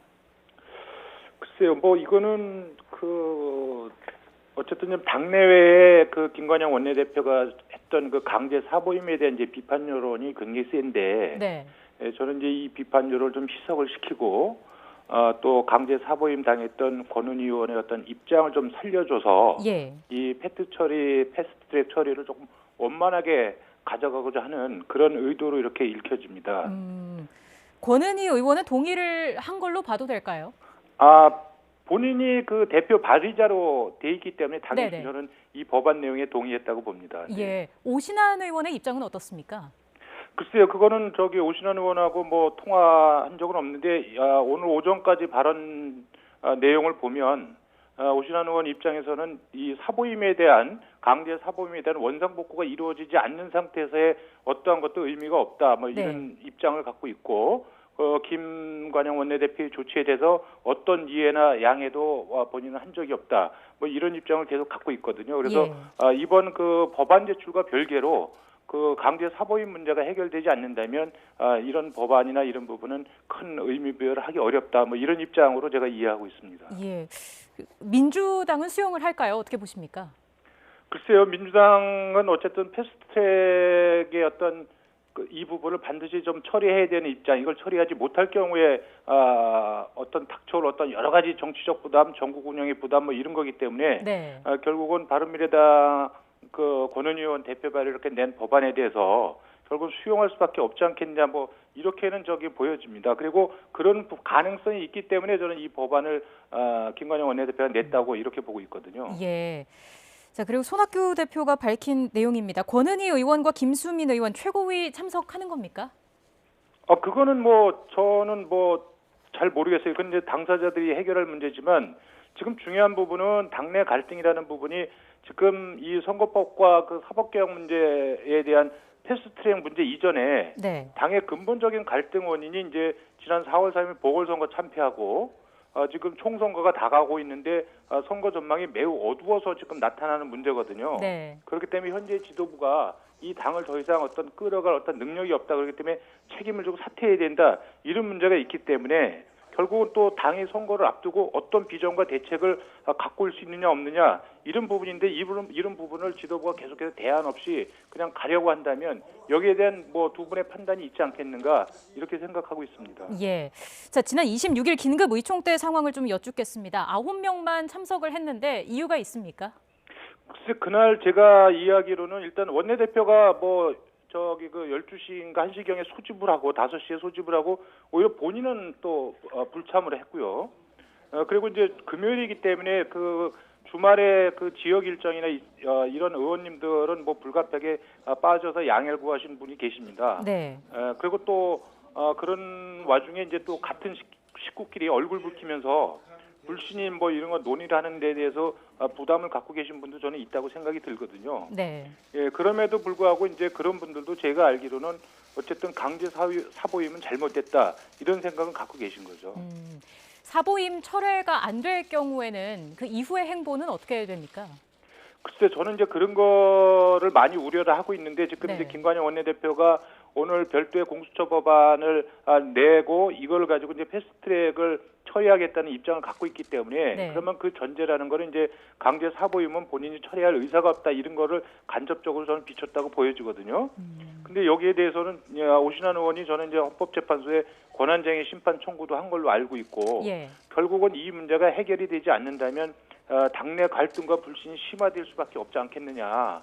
그리고 이후에 이 어떤 당내 갈등과 균열에 최종 목적지가 어디로 어떻게 흘러갈지 사실 좀 예측하기 어려운 상황이다 이렇게 말씀을 드립니다. 이태규 의원님 본인 입장은 어떻습니까? 어떤 거에 대해 말씀이시죠? 방금 말씀해주신 부분이요.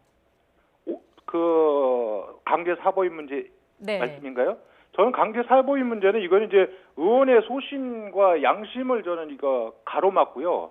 그 당내 민주주의나 의회 민주주의 정신의 정면을 위배된다고 보고 있기 때문에 저는 반드시 원상복구가 돼야 된다 이런 생각을 갖고 있습니다. 예, 그 2003년 사보임 규정이 만들어질 때 제안 설명을 보면 임시국회는 동일 회기 내에 개선 금지라고 돼 있던데 그럼 이전 회기에 선임된 위원은 강제 사보임이 가능한 거 아니겠습니까?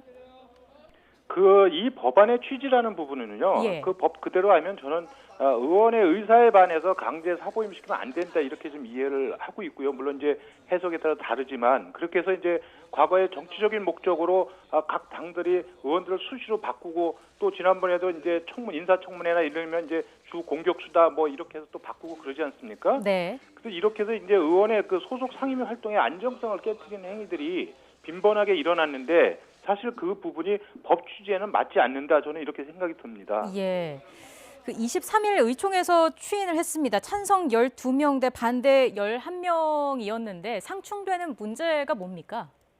이게 이제 그 당론이라는 것이 당의 입장이라는 것이 다수의 의견이 이렇게 총의로 모아지지 않으면 사실 거기에 불복되는 일이 벌어지고 또 승복하지 않고 또 비판하고 이런 문제가 벌어지지 않습니까? 네. 그렇기 때문에 그때 이걸 의총에서 추인할 때 당론 채택으로 하자 이런 이제 주장이 많았는데 그 부분을 지도부가 거부했단 말입니다. 그래서 이제 과반수라도 결국 이제 한 표 차로 이것이 추인이 됐는데 의원총회에서 추인은 됐는데 이것이 당론은 아닌 이상한 상황이 발생이 된 거거든요. 그렇기 때문에 결국은 그러면 그 당시에 확인된 거는 이거는 추인은 됐지만 당론은 아니다. 그리고 사개특위위원회 사보임은 없다. 이것이 공식적으로 확인이 됐는데 지금 여기에서 이제 그 사개특위 오신환 의원하고 그 권은희 의원에 대한 강제 사보임이 이루어졌기 때문에 지금 당내 분란이 더 심화되고 있다. 이렇게 말씀을 드리고요. 그리고 어떤 정당이 당의 결정을 하는데 표결로 밀어붙이는 정당이 없습니다. 이번에 패스트트랙 그 야사당 합의안 중에서 우리 바른미래당처럼 이렇게 표결로 처리한 정당이 있겠습니까? 저는 이것은 결국은 당의 어떤 민주주의의 문제와 리더십의 문제이기 때문에 이 문제가 부재이기 때문에 지금 일어난 일이고 여기에 대한 그래서 어떤 경우가 있더라도 이 문제를 명확하게 그때 의원총회에서 합의된 대로 처리가 되지 않으면 당내 불신이나 갈등 뭐 이거는 계속해서 심화될 수밖에 없다. 이건 결코 그냥 패스트트랙이 통과되고 안 되고 여부와 관계없이 계속해서 남는 문제. 그 바른미래당이 안고 있는 어떤 내부의 문제다 이렇게 생각을 합니다. 예, 알겠습니다. 오늘 말씀 여기까지 듣겠습니다. 바른미래당 이태규 의원이었습니다. 고맙습니다. 네, 고맙습니다. 네, 이태규 의원 얘기를 들어보니까 뭐 바른미래당의 갈등 상황은 이후에도 계속 지속될 것 같고요. 어떻게 될까요? 지금 현재 지지율이 다 모든 것을 이제 설명해 줄 수 있는 지표라고 볼 수 있을 것 같은데요. 바른미래당 지지율이 지금 이제 5% 안팎으로 굉장히 저조한 수준이기 때문에 만약에 당 지지율이 뭐 10%포인트 이상 넘고 15%가량만 됐었어도 당 바깥의 이 원심력으로부터 자유로울 수 있을 텐데 지금 한국당 지지율이 이제 워낙 높아진 상황이라서 바른정당 출신들이 흔들릴 수밖에 없죠. 그런 상황이라서 지금 각 개파 의원들별로 셈법이 다 다른 것이고요. 그렇기 때문에 지금 단기간 내에는 어떤 당론을 하나로 모으기는 굉장히 어려운 상황이다 이렇게 설명드릴 수 있습니다. 예. 그러니까 본질은 이렇게 이해가 됐습니다. 뭐 이태규 의원 본인도 그렇게 얘기를 했고요. 근데 문제는 이제 밀어붙이는 힘이 있을 것인가. 그러니까 지금 지도부를 향해서 사퇴 요구를 하는 그 세력이 지난 26일 의총을 했는데 9명밖에 안 모였단 말이에요. 네. 좀 이렇게 정리되는 수순으로 가는 겁니까 어떻습니까? 저는 그럴 것 같지는 않고요. 네. 어차피 지금 그 나머지 중립지대에 있는 서너 명을 설득하는 작업이거든요. 네. 김관영 원내대표. 그래서 민주당이나 다른 그 정의당이나 민평당에서 수정안을 받는다면 공수처 별도 법안을 받는다면 김관영 원내대표는 과거에 했던 대로 패스트트랙을 다시 추진을 할 겁니다. 그래서 네. 결국은 손학규 당대표나 김관영 원내대표 현 지도부가 이 방안을 선택을 했고 당론은 아니지만 당에서 추진됐지 않습니까? 네. 그러니까 밀어붙일 명분은 있는 거죠. 다만 이제 그런 부분에 대해서 당내 이견들이 존재하는데 예. 그것은 어제 오늘의 일은 아니었던 것 같아요. 바른미래당의 한지붕 두 가족, 세 가족 이런 평가를 예. 들었는데 그런데 그 이후에 과연 그러면 바른미래당이 어떨 거냐라고 봤을 때 굉장히 이제 대립이 격화는 되겠지만 지금 특정 세력이 밖으로 바로 그 탈당을 해서 뭔가 어떤 흐름을 정하기에는 여러 변수들이 너무 많습니다. 정치권에. 네. 그러다 보니까 버티기로 지금 들어가는 국면인데 당의 주도권을 잡는 쪽으로 방향을 잡지 않을까 당분간은 그렇게 보여지고요. 네, 그 당의 주도권을 잡는 가장 중요한 고비점이 제가 볼 때는 원내대표 선거가 아닌가 싶어요. 네. 지금 김관영 의원도 지금 임기가 거의 다 됐죠. 그렇습니다. 이제 민주당과 바른미래당은 원내대표 선거가 이제 다가오고 있는데 네. 사실 이제 한 뭐 지난 몇 달 전만 해도 뭐 이현주 의원이라든지 김성식 의원이라든지 이제 차기 원내대표로 거론이 됐었는데 지금 다 다른 정당으로 갔거나 무소속으로 탈당을 했기 때문에 네. 결국에는 안철수 계보냐 아니면 유승민 계보냐 이제 개파 싸움이 될 수 있을 것 같은데 네. 현재로서는 뭐 수적으로 지난번 투표에도 나타났지만 12대 11 정도로 간발의 차이로 이제 국민의당 출신들이 조금 더 우세한 상황이기 때문에 그쪽 계보에서 원내대표 후보가 나올 가능성이 조금 더 높아 보이는데 문제는 바른정당 출신들이 지금 당 바깥으로 나갈 가능성이 더 커진 상황이라서 네. 그렇게 보십니까? 네, 뭐 민주당과는 조금 다르게 원내대표 선거에는 뭐 그다지 큰 관심을 못 모으고 있는 것이 아닌가 싶습니다. 지금 바른정당계 의원들의 당 이탈 가능성을 말씀하셨고 당에 남아서 당권, 당의 주도권 경쟁을 할 것이라고 보셨는데 내부 투쟁에 돌입할 거다. 네. 이렇게 보이죠. 그 지금 김성식 의원 등이 고려되는 네. 거는 지금 네. 원내대표 선거가 6월 달이니까요. 예. 아마 임기가 6월이니까 5월 말 뭐 이 정도에 선거할 가능성이 있는데요. 네. 김성식 의원 같은 경우 나올 의사를 밝히고 있기 때문에 김성식 의원은 이제 손학규 대표하고 가깝기도 하고 네. 또 안철수 전 대표하고도 가깝기도 하고 또 수도권 의원입니다. 관악 지역이기 때문에 과연 그런 약간 중립지대의 느낌이 좀 들거든요. 네. 어떻게 평가를 받을지는 모르겠으나 지금 이제 유승민 의원 같은 경우는 이제 탈당에 대해서 굉장히 완강하게 탈당하는 일 없다 이렇게 네. 못을 박았기 때문에 단기간 뭐 얼마 안 되는 시점에서 탈당하기에는 상당히 정치적 부담스러울 겁니다. 네. 다만 이제 손학규 대표가 추석 때까지 10% 올리겠다 이렇게 네. 얘기했기 때문에 당내 투쟁들을 원내대표 선거부터 시작해서 좀 더 적극적으로 하지 않을까. 당내에서 그 활동 자체를 유승민 의원도 그렇게 보여집니다. 예, 자 패스트트랙 지정을 위한 마지막 변수에 대한 각 당의 입장 그리고 그것이 정리됐을 때 과연 추진이 되는지 여부 지금 하루 이틀 사이에 벌어질 중요한 사안들입니다. 그리고 그 이후에는 바른미래당이 과연 어떤 방향으로 나갈지도 주목해서 봐야 될 대목인 것 같습니다. 오늘 두 분 말씀 잘 들었고요. 여기서 오늘 대담은 마무리하겠습니다. 고맙습니다. 고맙습니다. 감사합니다.